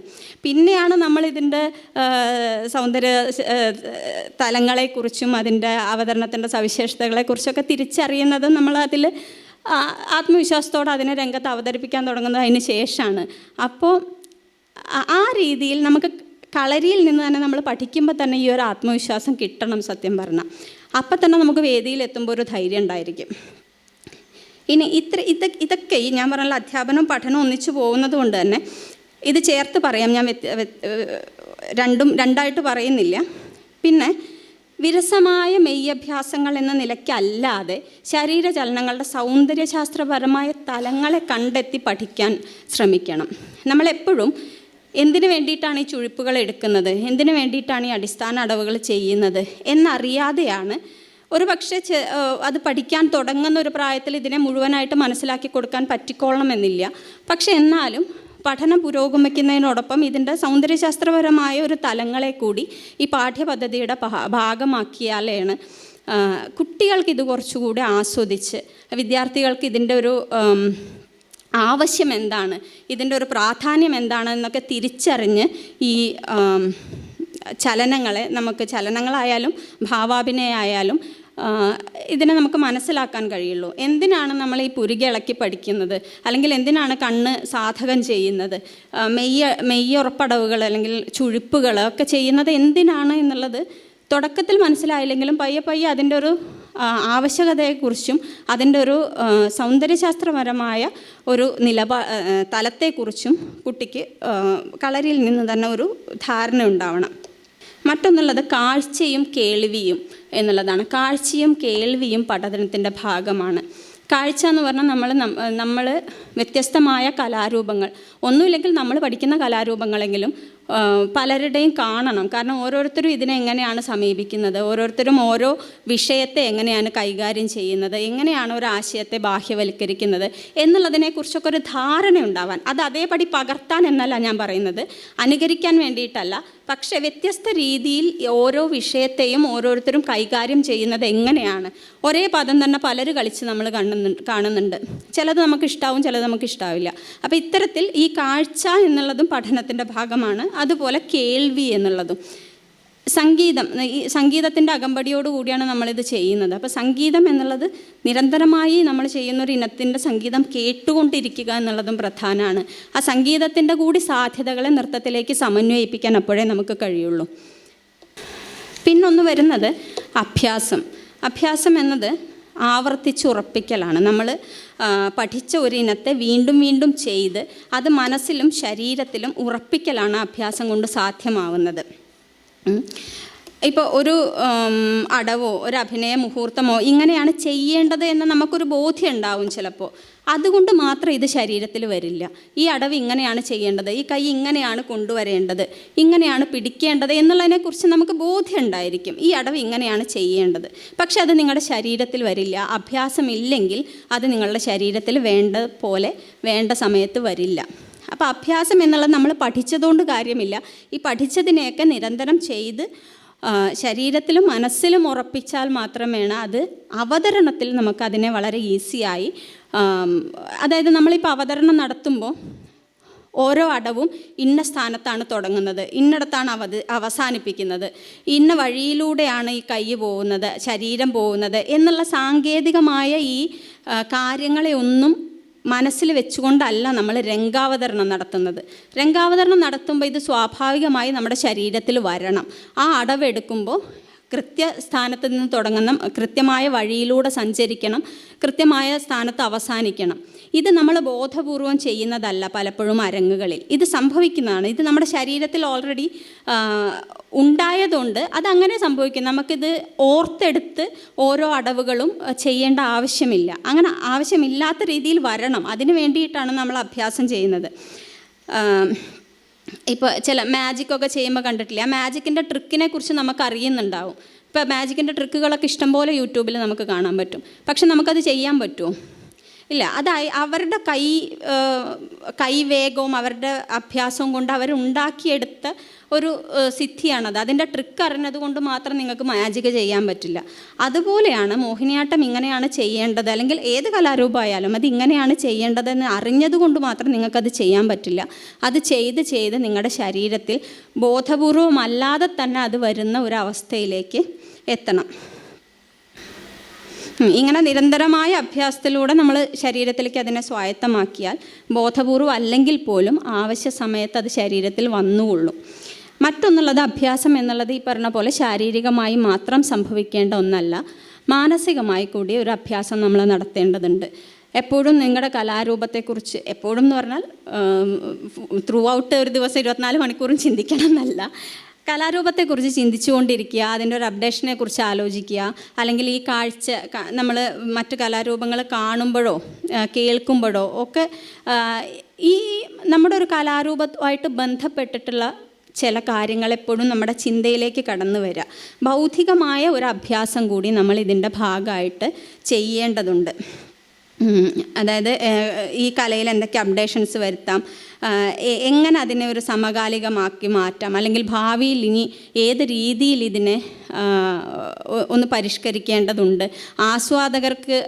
ആസ്വാദനത്തിൻ്റെ ഒരു തലത്തിൽ നിന്ന് ആലോചിക്കുമ്പോൾ ഇതിനെങ്ങനെയാണ് ഒരു വേറെ എന്തെങ്കിലും ഇതിൽ അവതരിപ്പിക്കാൻ, ഇത്തരത്തിൽ കലയുമായിട്ട് ബന്ധപ്പെട്ടുള്ള ചിന്തകൾ കൂടി നമ്മുടെ ഒരു അഭ്യാസത്തിൽ ഉണ്ടാവണം. അഭ്യാസം എന്ന് പറഞ്ഞാൽ ശാരീരികമായി മാത്രം ബന്ധപ്പെട്ടതല്ല, മറിച്ച് ഭൗതികവും സൗന്ദര്യശാസ്ത്രപരവുമായ ചില ചിത്രങ്ങൾ കൂടി അഭ്യാസത്തിൻ്റെ ഭാഗമാവേണ്ടതുണ്ട്.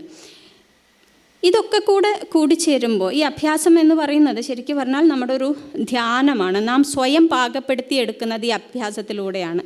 കളരിയിൽ നിന്ന് നമുക്ക് കിട്ടുന്നതും നമ്മൾ സ്വയം കണ്ടെത്തിയതുമായിട്ടുള്ള പല അറിവുകളെ നമ്മൾ നമ്മുടെ ഉള്ളിൽ തന്നെ ഉറപ്പിക്കുന്നത് ഈ അഭ്യാസത്തിലൂടെയാണ്. നമ്മൾ സ്വയം പാകപ്പെടുത്തുന്നത്, നമ്മൾ സ്വയം നവീകരിക്കപ്പെടുന്നതൊക്കെ ഈ അഭ്യാസത്തിലൂടെയാണ്. ഓരോ അഭ്യാസത്തിലും നിങ്ങൾക്ക് വ്യക്തമാവും ഇതിനെ കുറച്ചുകൂടെ നന്നായിട്ട് ചെയ്യാം, ഇതിന് ഈ രീതിയിൽ സമീപിച്ചാൽ ഇത് കുറച്ചുകൂടെ ഭംഗിയായിരിക്കും, ഈ ഒരു മുദ്ര ഉപയോഗിച്ചാൽ അല്ലെങ്കിൽ ഈ ഒരു ചലനം ഉപയോഗിച്ചാൽ ഈ ആശയവിനിമയം കുറച്ചുകൂടി വ്യക്തമാകും, ആസ്വാദകരിലേക്ക് എത്തും. ഇത്തരത്തിലുള്ള ചിന്തകൾ കൂടി നമ്മുടെ ഇതിൻ്റെ ഭാഗമാവണം, അഭ്യാസത്തിൻ്റെ ഭാഗമാവണം. അപ്പോൾ ഇത്തരത്തിൽ ശക്തമായ ഒരു കളരി പഠനം അല്ലെങ്കിൽ ഒരു ശിക്ഷണം ലഭിക്കുക, ആത്മാർത്ഥമായിട്ട് അതിനെ പഠിക്കുക, നിരന്തരമായി അഭ്യസിക്കുക, ഈ മൂന്നും ചേർന്ന് വരുന്നതാണ് കളരി അഭ്യാസത്തിൻ്റെ പ്രസക്തി എന്ന് പറയുന്നത്. ഈ മൂന്നും വളരെ കൃത്യമായ ഒരു തലത്തിൽ നിങ്ങളിലേക്ക് സംയോജിക്കുമ്പോൾ വേദിയെ സമീപിക്കാൻ നിങ്ങൾക്ക് കുറച്ചുകൂടി ധൈര്യമുണ്ടാവും. ഈ ഒരു കളരി അഭ്യാസത്തിൻ്റെ തുടർച്ചയായാണ് നമ്മൾ വേദിയിൽ നിൽക്കുന്നത് എന്ന് ഞാൻ പറഞ്ഞല്ലോ നേരത്തെ. അതുകൊണ്ട് തന്നെ കൃത്യമായി പഠിക്കുകയും അഭ്യസിച്ചുറപ്പിക്കുകയും ചെയ്തൊരു ഒരു ഇനത്തെ വേദിയിൽ അവതരിപ്പിക്കാൻ നിങ്ങൾക്കൊരു ആത്മവിശ്വാസം ഉണ്ടായിരിക്കും. ആ ആത്മവിശ്വാസം എന്ന് പറയുന്നത് ഈ പഠിച്ച ഇനത്തിൽ നിന്ന് നമുക്ക് കിട്ടുന്ന ഒരു ആധികാരികതയാണ്. ആധികാരികമായ ഒരു അറിവ് ആ ഒരു ഇനത്തെക്കുറിച്ച് അല്ലെങ്കിൽ ആ ഒരു കലാരൂപത്തെക്കുറിച്ച് നമുക്ക് ഉണ്ടാവുമ്പോഴാണ് ആ ആത്മവിശ്വാസത്തോടു കൂടി നമുക്ക് വേദിയിൽ ചെന്ന് നിൽക്കാൻ കഴിയുന്നത്. ആ ആധികാരികതയിൽ നിന്നുണ്ടാവുന്ന ഒരു ധൈര്യമാണ് നമ്മൾ വേദിയെ വളരെ ധൈര്യത്തോടെ ആ ധൈര്യത്തിൻ്റെ പിൻബലത്തിലാണ് നമ്മൾ വേദിയിൽ കയറി നിൽക്കുന്നത്. അങ്ങനെ നിൽക്കുമ്പോൾ അവതരണം അതിൻ്റെ ഏറ്റവും ഉയർന്ന ഒരു തലത്തിൽ സംഭവിക്കും എന്നാണ് എനിക്ക് തോന്നുന്നത്. അതായത് ഈ കളരിയുടെ ഒരു അടിസ്ഥാനത്തിൽ അടിയുറച്ച ഒരു കളരി സമ്പ്രദായത്തിൽ നിന്നാണ് വളരെ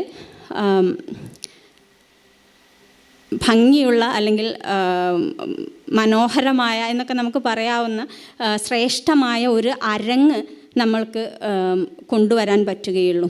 ഈ അരങ്ങിലേക്ക് വിദ്യാർത്ഥികളെ പ്രാപ്തമാക്കുക അല്ലെങ്കിൽ അരങ്ങിലെത്താൻ നർത്തകികളെ പ്രാപ്തമാക്കുക എന്നുള്ളത് കളരി സമ്പ്രദായത്തിൽ അധ്യാപകൻ്റെ മാത്രം ഉത്തരവാദിത്തമല്ല എന്നുകൂടി ഞാനൊന്നുകൂടെ ഓർമ്മിപ്പിക്കുന്നു. അധ്യാപകൻ്റെയും വിദ്യാർത്ഥിയുടെയും ഒരു പങ്കാളിത്തത്തിലാണ് ഈ കളരി സംശുദ്ധി എന്നുള്ളത് ഉണ്ടാവേണ്ടത്. അതിൻ്റെ ഒരു തുടർച്ചയായി വേദിയിലെത്തുമ്പോൾ അതിൻ്റേതായ ഒരു ആത്മവിശ്വാസവും അവതരണത്തിൽ ഭയമില്ലാതെ നിങ്ങളുടെ കലാരൂപത്തെ അവതരിപ്പിക്കാനുള്ള ഒരു സാധ്യതയാണ് ഇത് നിങ്ങൾക്ക് ഈ കളരി അഭ്യാസം നിങ്ങൾക്ക് മുന്നിൽ തുറന്നിടുന്നത്. അതുകൊണ്ട് അഭ്യാസം എന്നുള്ളത് കൃത്യമായൊരു പഠനവും നിരന്തരമായ അഭ്യാസവും നിർത്താതിരിക്കാൻ ശ്രമിക്കുക. പഠനത്തിനും അഭ്യാസത്തിനും അവസാനമില്ല എന്നാണ് പറയുക. അത് തുടർന്നുകൊണ്ടേയിരിക്കട്ടെ. നിങ്ങളുടെ ഓരോ വേദികളും ഓരോ പാഠങ്ങളാവട്ടെ എന്ന് ആശംസിച്ചുകൊണ്ട് നിർത്തുന്നു. നന്ദി.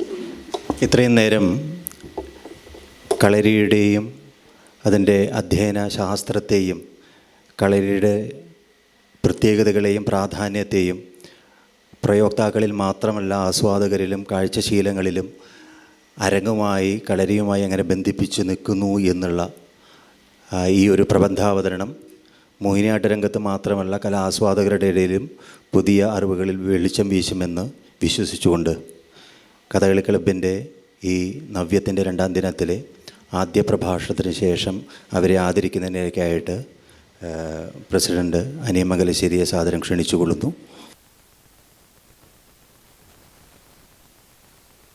നമസ്കാരം. നവ്യത്തിൻ്റെ ആദ്യത്തെ നൃത്താരങ്ങ് മോഹിനിയാട്ടം. റിനീഷ വി റോയ് കാലടി സർവകലാശാലയിൽ നിന്നും ബിരുദവും ബിരുദാനന്തരവും നേടിയ ഈ കലാകാരി മോഹിനിയാട്ട രംഗത്ത് ഇന്ന് ശ്രദ്ധേയമായ സാന്നിധ്യമായി മാറിക്കഴിഞ്ഞിരിക്കുന്നു. കലാമണ്ഡലം ഷീന സുനിലിൻ്റെ കീഴിൽ ഇപ്പോൾ അഭ്യസനം നടത്തിവരുന്ന റിനീഷ വി റോയ് കേരളത്തിൽ നിരവധി അരങ്ങുകളിൽ മോഹിനിയാട്ടം തൻ്റേതായിട്ടുള്ള രീതിയിൽ അവതരിപ്പിച്ച് ശ്രദ്ധ നേടിയിട്ടുള്ള ഈ കലാകാരിക്ക് നവ്യം പോലുള്ള ഒരു അരങ്ങിൽ യുവകലാകാരന്മാർക്കായിട്ട് ഒരുക്കിയിട്ടുള്ള ഈ ഒരു അരങ്ങിലെ ഈ ഒരു സോളോ കൺസേർട്ട് എന്തുകൊണ്ടും അവരുടെ കലാജീവിതത്തിൽ വേറിട്ട് നിൽക്കുമെന്നുള്ള ഒരു ശുഭപ്രതീക്ഷയാണ് സംഘാടകർ എന്നുള്ള നിലയിൽ ഡോക്ടർ കെ.എൻ. പിഷാരടി സ്മാരക കഥകളി ക്ലബിൻ്റെ ഭരണസാരഥികൾക്കുള്ളത്. എന്തുകൊണ്ടും ഈ ഒരു നൃത്താരങ്ങ് ഈ 3 അരങ്ങുകളിൽ ഏറ്റവും നല്ല രീതിയിൽ നമ്മുടെ ഓർമ്മകളിലേക്ക് എന്നും തങ്ങി നിൽക്കുന്ന രീതിയിലേക്ക് ഈ അരങ്ങ് മാറട്ടെ എന്ന് ആശംസിച്ചുകൊണ്ട് റിനീഷ വി റോയും സംഘത്തെയും സാദരം ഈ ഒരു അരങ്ങിലേക്ക് ക്ഷണിക്കുന്നു. ഓം സദ്ഗുരുഭ്യോ നമഃ. Doctor K N. പിഷാരടി സ്മാരക കഥകളി ക്ലബിൻ്റെ ആഭിമുഖ്യത്തിൽ നടത്തുന്ന നവ്യം യൗവനത്തിൻ്റെ കലയാട്ടം എന്ന അരങ്ങിലേക്ക് എല്ലാ കലാസ്വാദകരെയും സവിനയം സ്വാഗതം ചെയ്യുന്നു. ഇന്നത്തെ മോഹിനിയാട്ട അവതരണത്തിൽ പക്കമേളമൊരുക്കുന്ന കലാകാരന്മാരെ പരിചയപ്പെടുത്തുന്നു. നട്ടുവാങ്കം കലാമണ്ഡലം ഷീന സുനിൽ, വായ്പാട്ട് കലാമണ്ഡലം കാർത്തികേയൻ, മൃദംഗം കലാമണ്ഡലം കിരൺ ഗോപിനാഥ്, വയലിൻ സംഗീത് മോഹൻ തൃശൂർ, ഇടയ്ക്ക കലാമണ്ഡലം അരുൺദാസ് ശ്രുതിലയ. ഇന്നത്തെ ആദ്യ ഇനം ചൊൽക്കെട്ട്, രാഗമാലിക, താളമാലിക.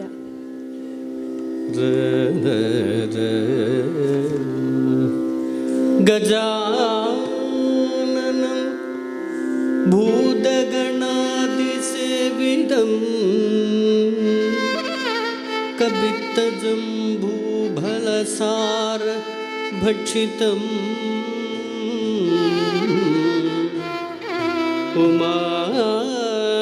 ഉമാസുതം ശോക വിനാശകാരണം നമാമി നമാമി വിഘ്നേശ്വര പങ്കജം.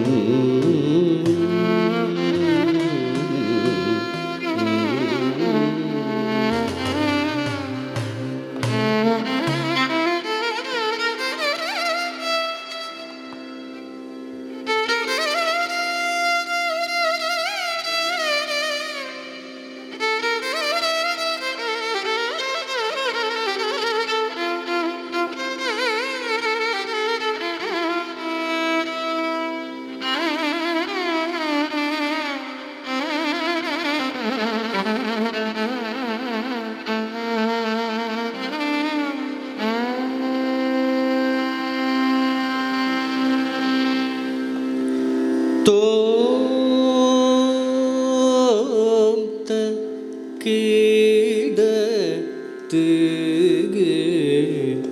നകീതോ തദിമി കീടതോ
ഓ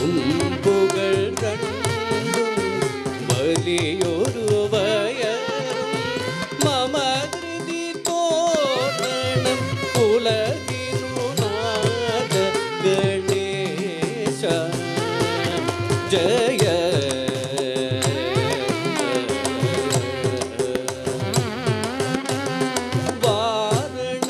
വാരണമുഖമിക പാദദ്വയമിക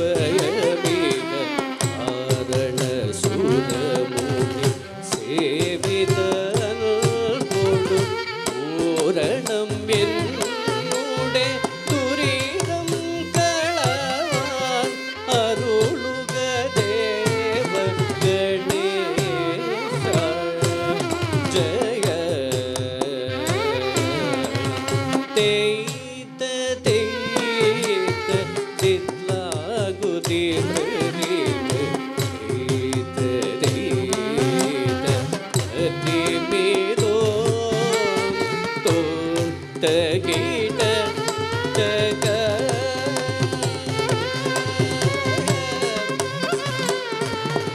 ഗണേശ ഗണേശ ജയ ഗണേശ ജയ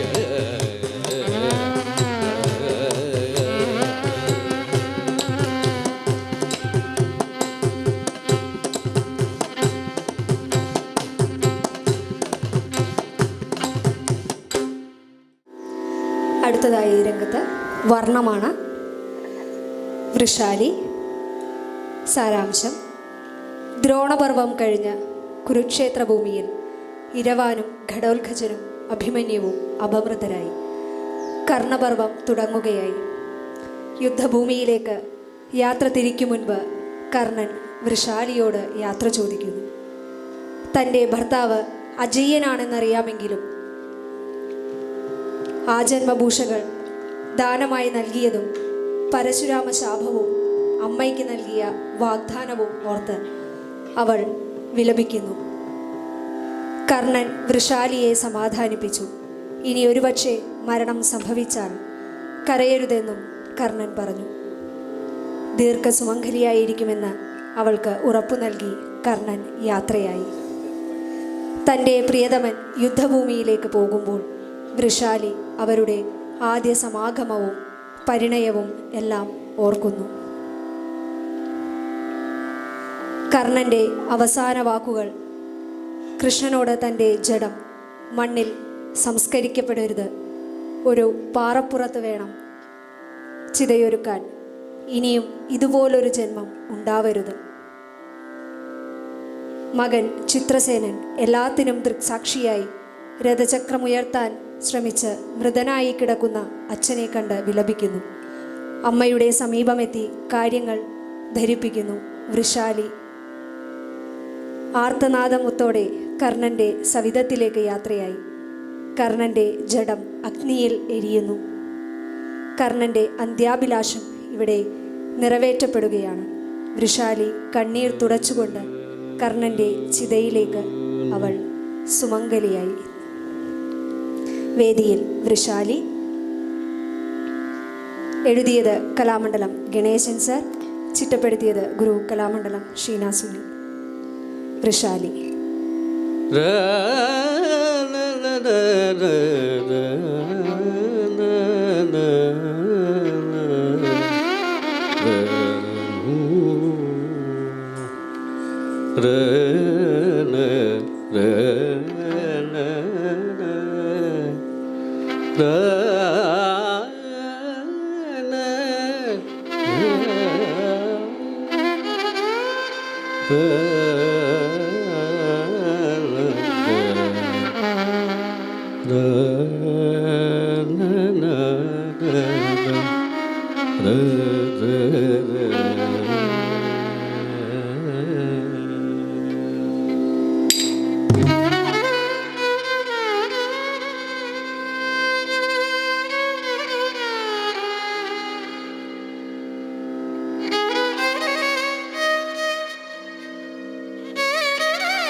ഹൃദയ സാരഥി വിധന്തുവായോ വൃഷാലി ആദിരതി ഹൃദയ സാരഥി വിധന്തുവായോ വൃഷാലി ആദിരതി ഹൃദയ സാരഥി വിധന്തുവായോ വൃഷാലി ആദിരതി ഹൃദയ സാരഥി വിധന്തുവായോ വൃഷാലി ആദിരതി ഹൃദയ സാരഥി വിധന്തുവായോ വൃഷാലി ആദിരതി ഹൃദയ സാരഥി വിധന്തുവായോ വൃഷാലി ആദിരതി ഹൃദയ സാരഥി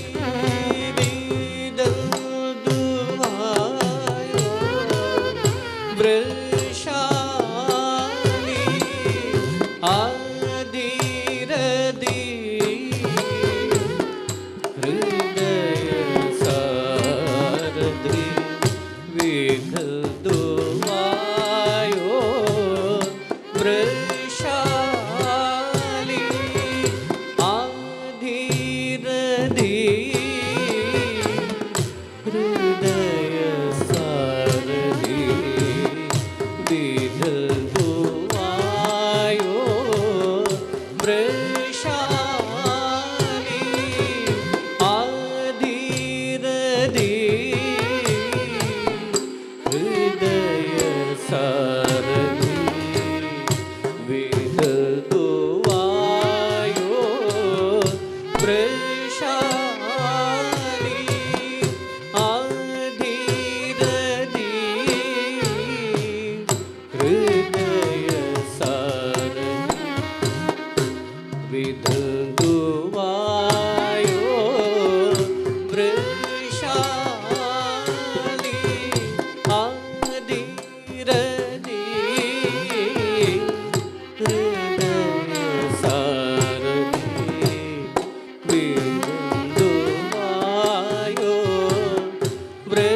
വൃഷാലി ആദിരതി ഹൃദയ സാരഥി വിധന്തുവായോ വൃഷാലി ആദിരതി ഹൃദയ സാരഥി വിധന്തുവായോ വൃഷാലി ആദിരതി ഹൃദയ സാരഥി വിധന്തുവായോ വൃഷാലി ആദിരതി ഹൃദയ സാരഥി വിധന്തുവായോ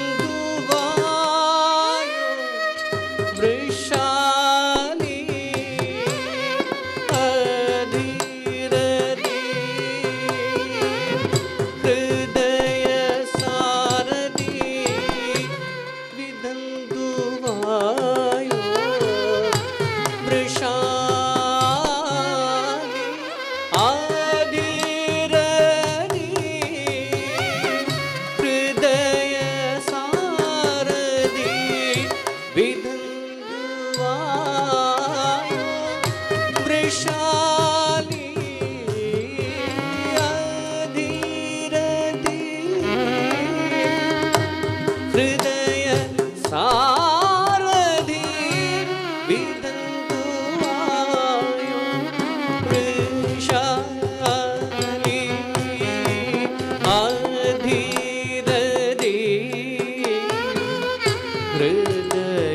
സാരണി വിധുവായോ വൃഷാലി ആദിരതി ഹൃദയ സാരണി വിധുവായോ വൃഷാലി പ്രയാഗയിൽ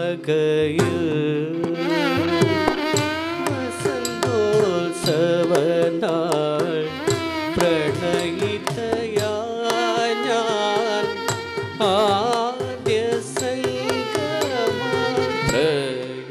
പ്രയാഗയിൽ വസന്തോത്സവനാൾ പ്രണയിതയായ ഞാൻ ആദ്യ സംഗമ പ്രയാഗയിൽ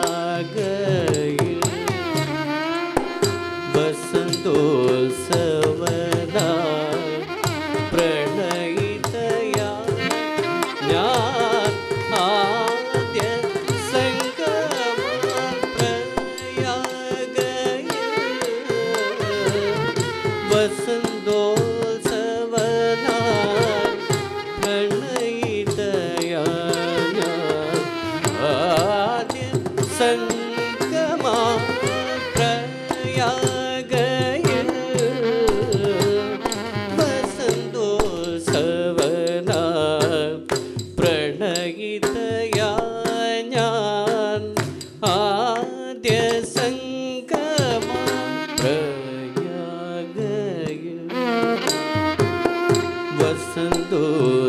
വസന്തോത്സവനാൾ പ്രണയിതയായ ഞാൻ ആദ്യ സംഗമ പ്രയാഗയിൽ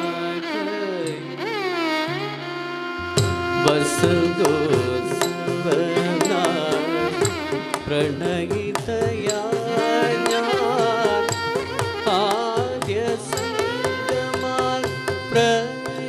പ്രയാഗയിൽ വസന്തോത്സവനാൾ പ്രണയിതയായ ആദ്യ സംഗമ പ്രയാഗയിൽ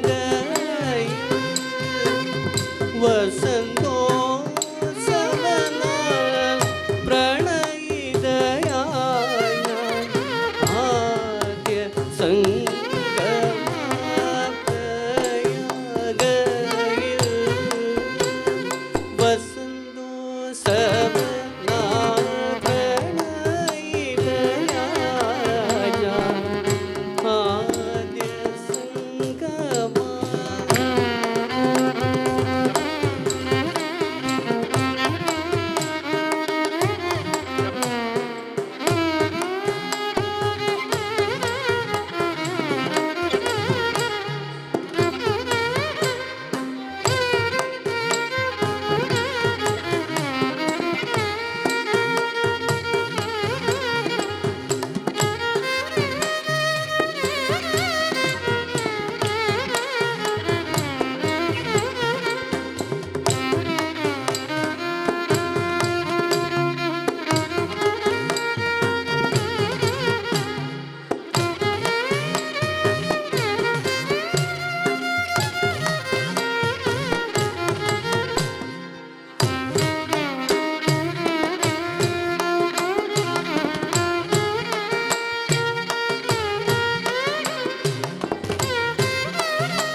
പ്രണയിതയാന ആദ്യ സംഗമപ്രയാഗയ വസന്തോത്സവ പ്രണയിതയാന ആദ്യ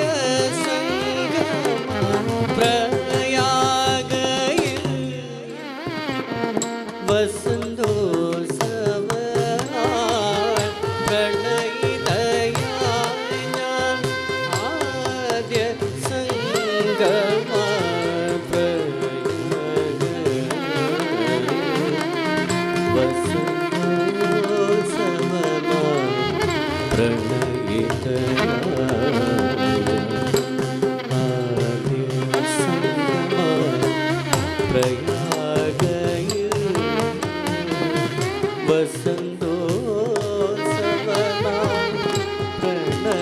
പ്രണയിതയാന ആദ്യ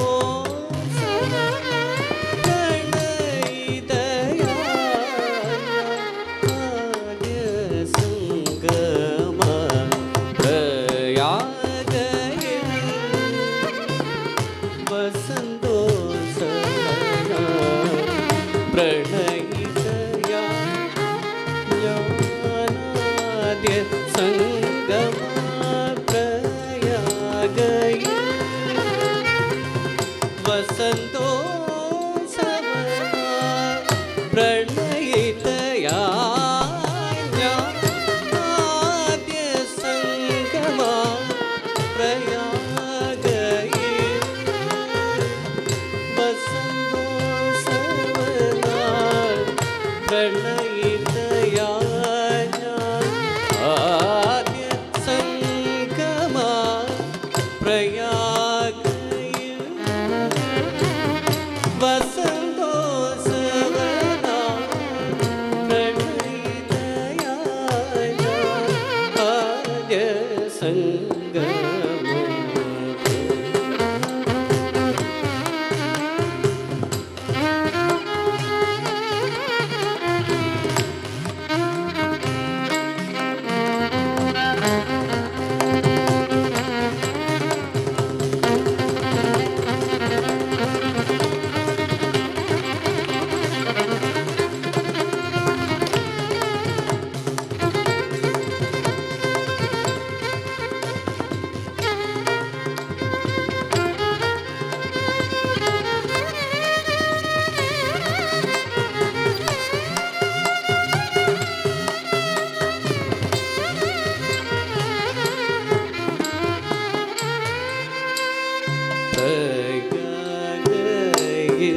വസന്തോത്സവ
പ്രണയ പ്രതീകമി പുടവയിൽ ചാത്തി ഒരുമൺ കൂടത്തിൽ ചില്ലുകളാ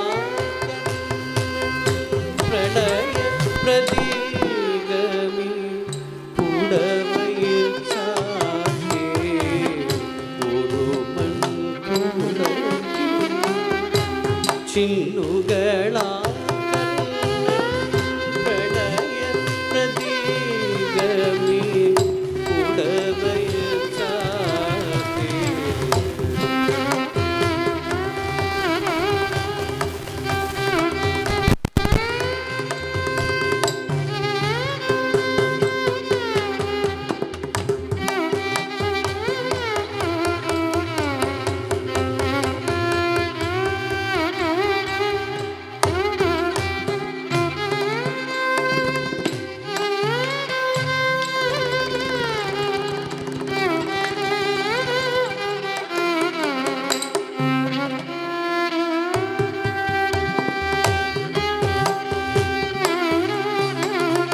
ചില്ലുകളാൽ കർണൻ പ്രണയ പ്രതീകമി ഉടവയിൽ ചാർത്തി ഒരു മൺകുടത്തിൽ ചില്ലുകളാൽ കർണൻ പ്രണയ പ്രതീകമി ഉടവയിൽ ചാർത്തി ഒരു മൺകുടത്തിൽ ചില്ലുകളാൽ കർണൻ പ്രണയ പ്രതീകമി ഉടവയിൽ ചാർത്തി ഒരു മൺകുടത്തിൽ ചില്ലുകളാൽ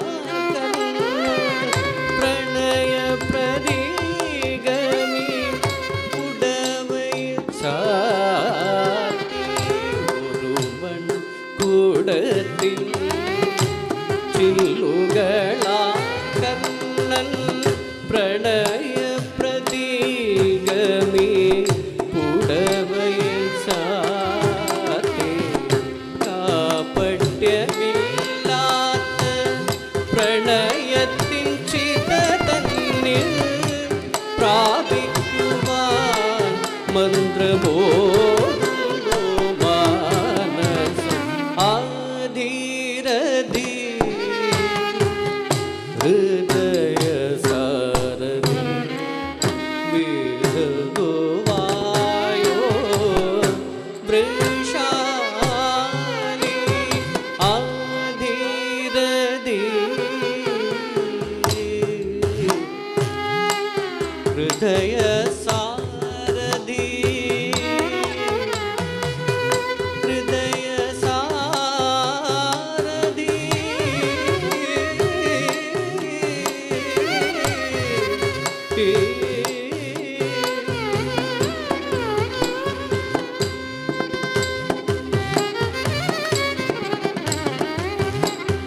കർണ ചിത്രകം ചാർത്തി നെറുകയിലേകിയത് അന്ത്യമുദ്രയോ കർണ ചിത്രകം ചാർത്തി നെറുകയിലേകിയത് അന്ത്യമുദ്രയോ കർണ ചിത്രകം ചാർത്തി നെറുകയിലേകിയത് അന്ത്യമുദ്രയോ കർണ ചിത്രകം ചാർത്തി നെറുകയിലേകിയത് അന്ത്യമുദ്രയോ കർണ ചിത്രകം ചാർത്തി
ചിത്രകം ചാർത്തി നെറുകയിലേക്ക്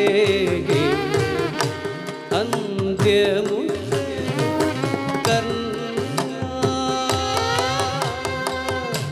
ചിത്രകം ചാർത്തി നെറുകയിലേകിയത്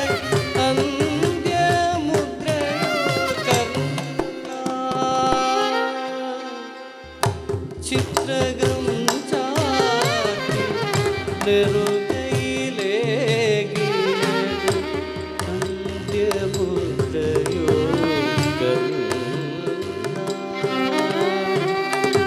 ചിത്രകം ചാർത്തി നെറുകയിലേകിയത് അന്ത്യമുദ്രയോ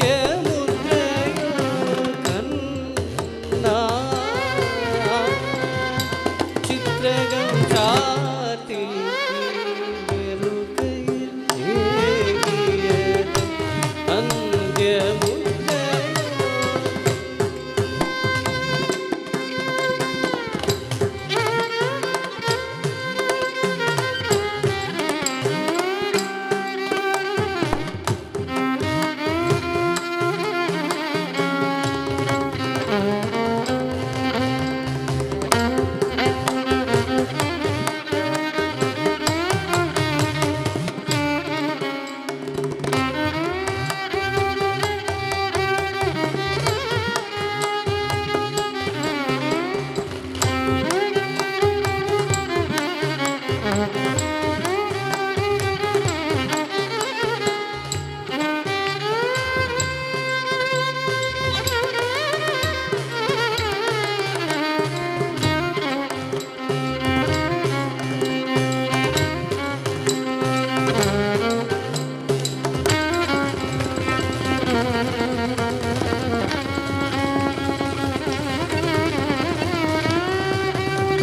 ചിത്രകം ചാർത്തി നെറുകയിലേകിയത്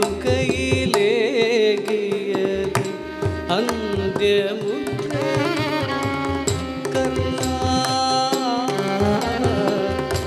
ചിത്രകം ചാർത്തി നെറുകയിലേകിയത് അന്ത്യമുദ്ര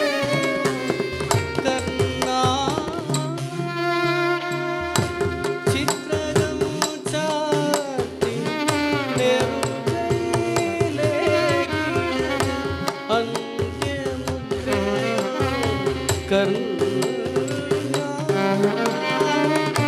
ചിത്രകം ചാർത്തി നെറുകയിലേകിയത് അന്ത്യമുദ്രയും കരുണ. ചിത്രകം ചാർത്തി നെറുകയിലേകിയത്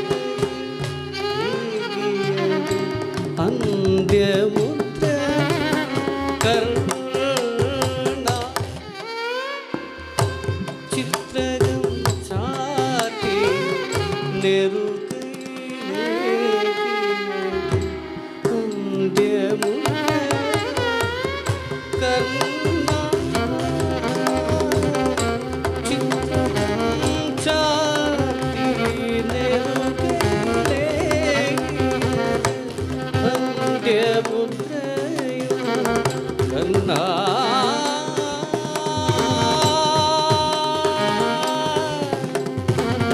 കരുണ.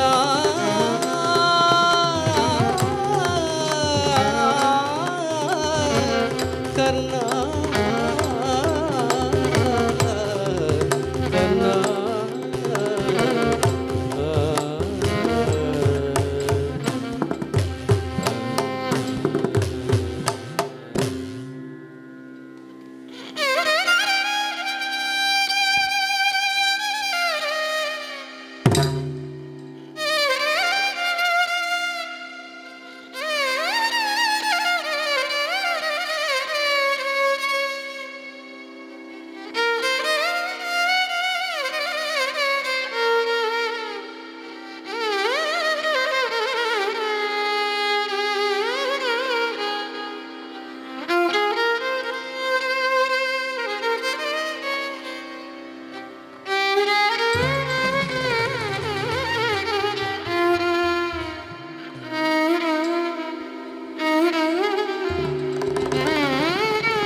അടുത്തതായി രംഗത്ത് ആജ് ആയേ എന്ന് തുടങ്ങുന്ന സ്വാതി തിരുനാൾ ഭജനാണ്.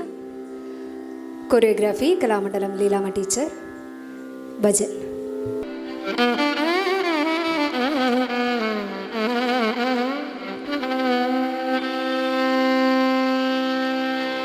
आज आए श्याम मोहन रासमंडल खेलने.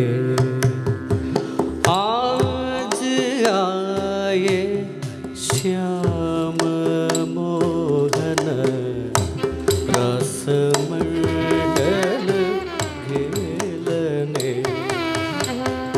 आज आए श्याम मोहन रासमंडल खेलने. आज आए श्याम मोहन रासमंडल खेलने. आज आए श्याम मोहन रासमंडल खेलने.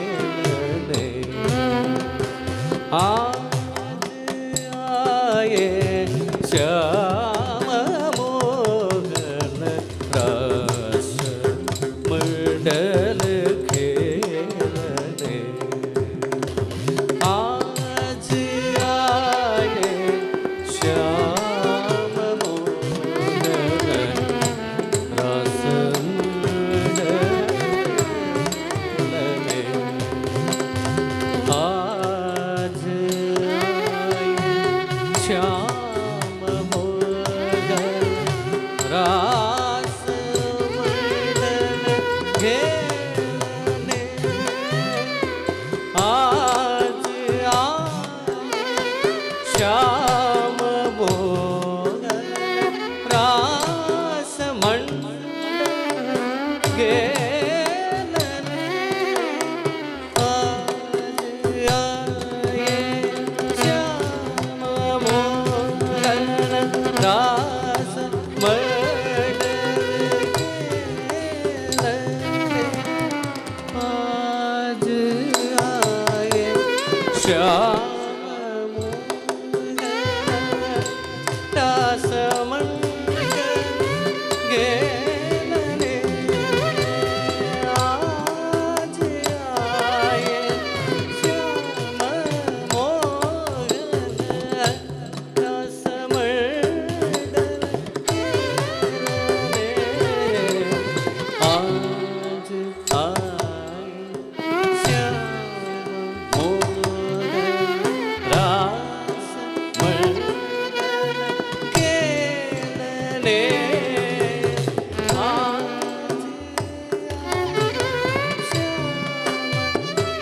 मोर रास मंडन घेरने आज आए श्याम मोहन रास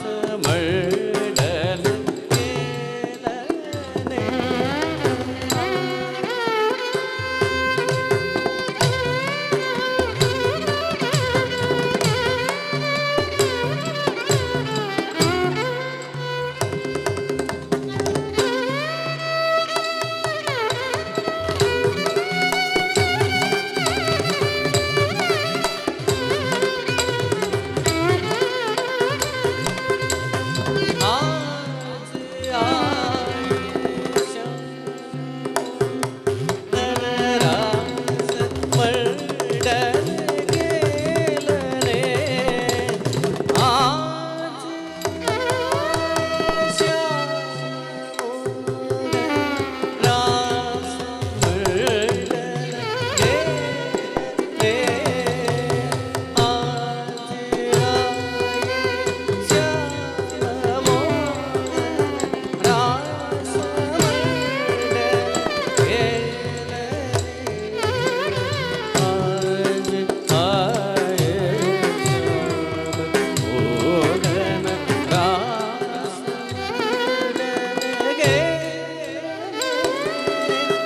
आज आए श्याम मोहन रास मंडन घेरने आज आए श्याम मोहन रास मंडन घेरने आज आए श्याम मोहन रास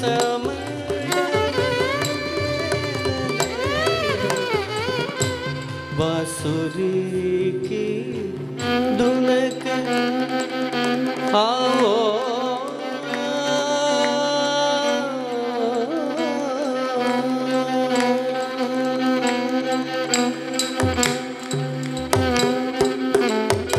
बांसुरी की धुनक आओ बांसुरी की धुनक आओ बांसुरी की धुनक आओ बांसुरी की धुनक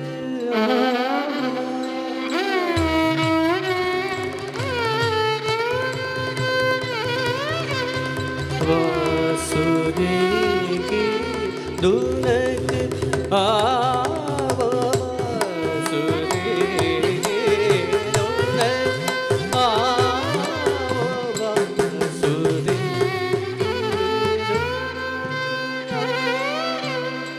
बांसुरी की धुनक बांसुरी की धुनक बांसुरी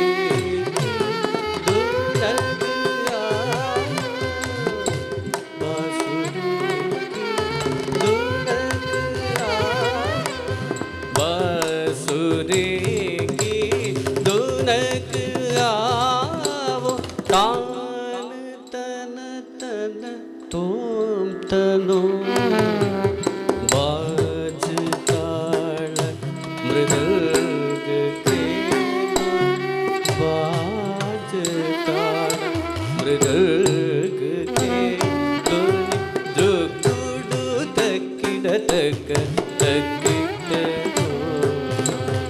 बाज ताल मृदंग के द्रुकुडु तकिड तक आज आए श्याम मोहन रसमंडल गेले पद्मनाभ तुम्हारी लीला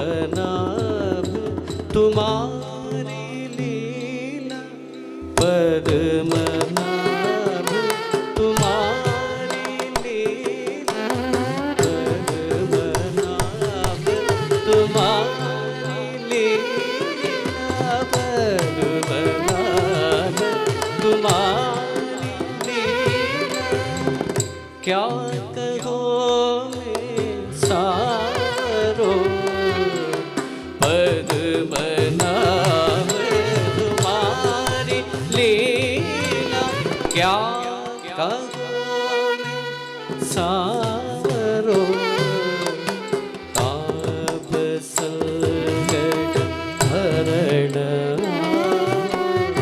ताप संकट हरण शोक मारो तुम हरो ताप संकट हरण शोक मारो तुम हरो शोक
അടുത്ത ഒരു ഇനത്തോടുകൂടി ഇന്നത്തെ മോഹിനിയാട്ട കച്ചേരി ഇവിടെ അവസാനിക്കുകയായി.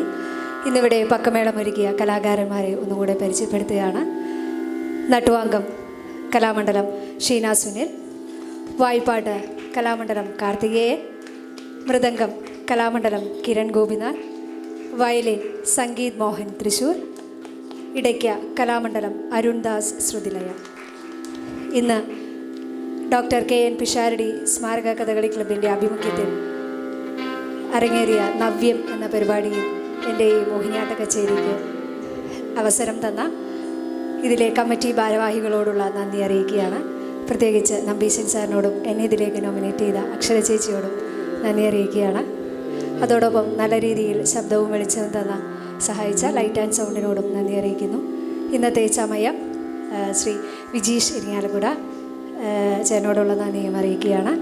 അതുപോലെ ഇന്നത്തെ കച്ചേരിക്ക് പ്രാപ്തയാക്കിയ എൻ്റെ എല്ലാ ഗുരുക്കന്മാരെയും നന്ദിയോടെ സ്മരിച്ചുകൊണ്ട് ഒപ്പം നിന്ന എല്ലാ സുഹൃത്തുക്കളോടും കുടുംബാംഗങ്ങളോടും എല്ലാവരോടും നന്ദി അറിയിച്ചുകൊണ്ട് എല്ലാ കലാസ്വാദകരെയും ഒരിക്കൽ കൂടി നന്ദി അറിയിച്ച് അവസാന ഇനത്തിലേക്ക് കടക്കുകയാണ്. തില്ലാന, പഹാടി, മിശ്രജാപിതാളം.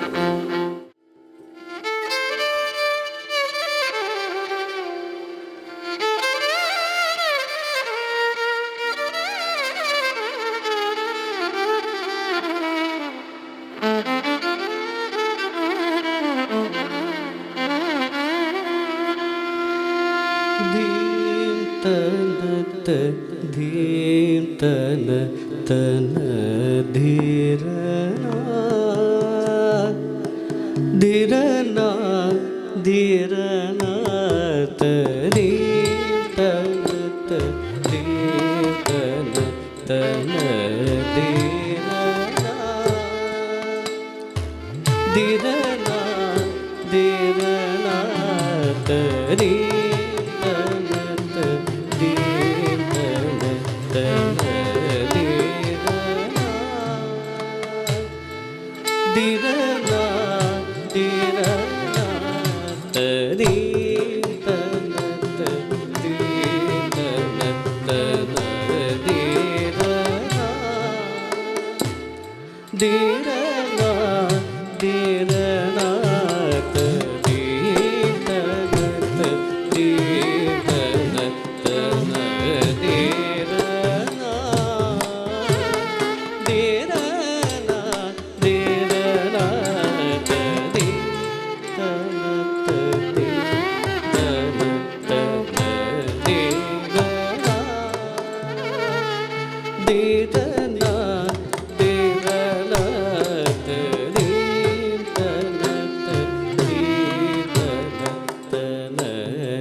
ധീരന ധീരന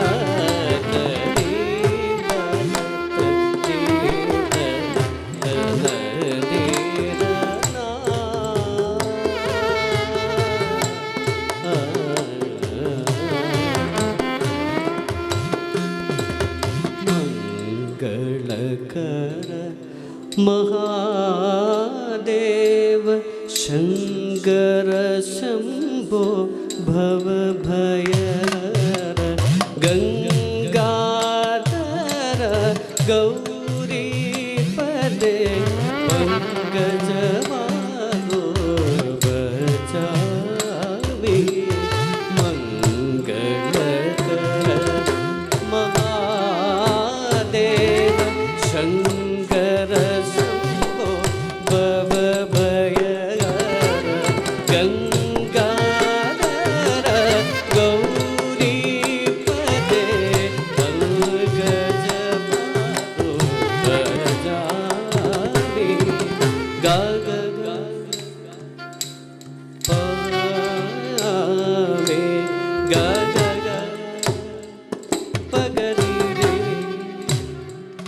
गरि ग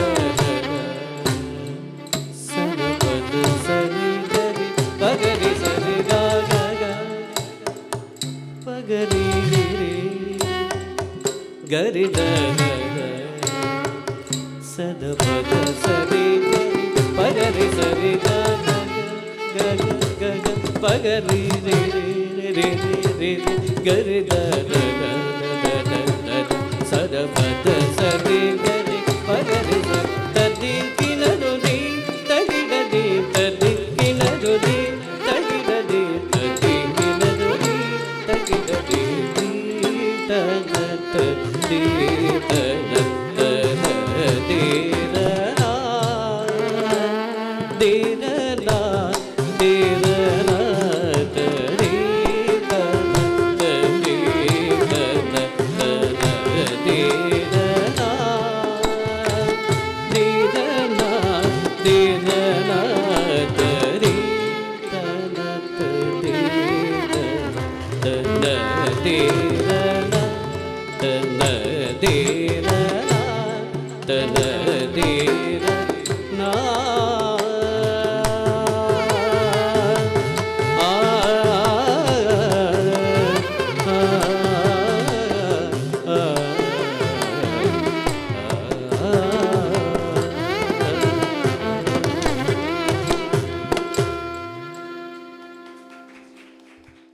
ഏറ്റവും സാർത്ഥകമായ ഒരു മോഹിനിയാട്ട രംഗാവതരണം കണ്ടു തീർന്നതിൻ്റെ സന്തോഷത്തിൻ്റെ നിറവിലാണ് നമ്മൾ ഏവരും.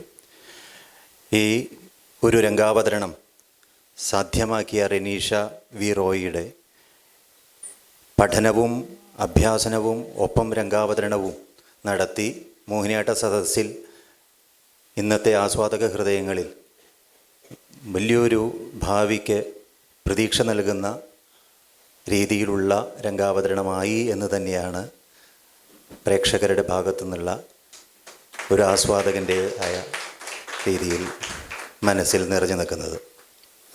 പ്രത്യേകിച്ചും പുതിയൊരു കോറിയോഗ്രാഫി രംഗാവതരണവും നടത്തി എന്നുള്ളത് അത് അരങ്ങത്ത് അവതരിപ്പിക്കുവാനും അത് കൃത്യമായ രീതിയിൽ ആസ്വാദക ഹൃദയത്തിൽ മനസ്സിലാക്കുവാനും അല്ലെങ്കിൽ ആസ്വദിക്കാനും സാധിച്ചു എന്നുള്ളത് പ്രത്യേകിച്ച് അഭിനന്ദനങ്ങൾ അറിയിക്കുന്നു. എന്തായാലും ഈ ഒരു രംഗാവതരണത്തിന് ഒപ്പം കൂടെ നിന്ന പക്കമേളവും പാട്ടും നട്ടുവാങ്കവും എല്ലാം ഈ ഒരു അവതരണത്തിൻ്റെ ശോഭയ്ക്ക് അനുഗുണമായി ഏവരെയും സുവർണമുദ്രണം നൽകിയാതിരിക്കുന്നതിലേക്കായിട്ട് ക്ഷണിക്കുകയാണ്. അനിയേട്ടനെയും ക്ഷണിക്കുന്നു.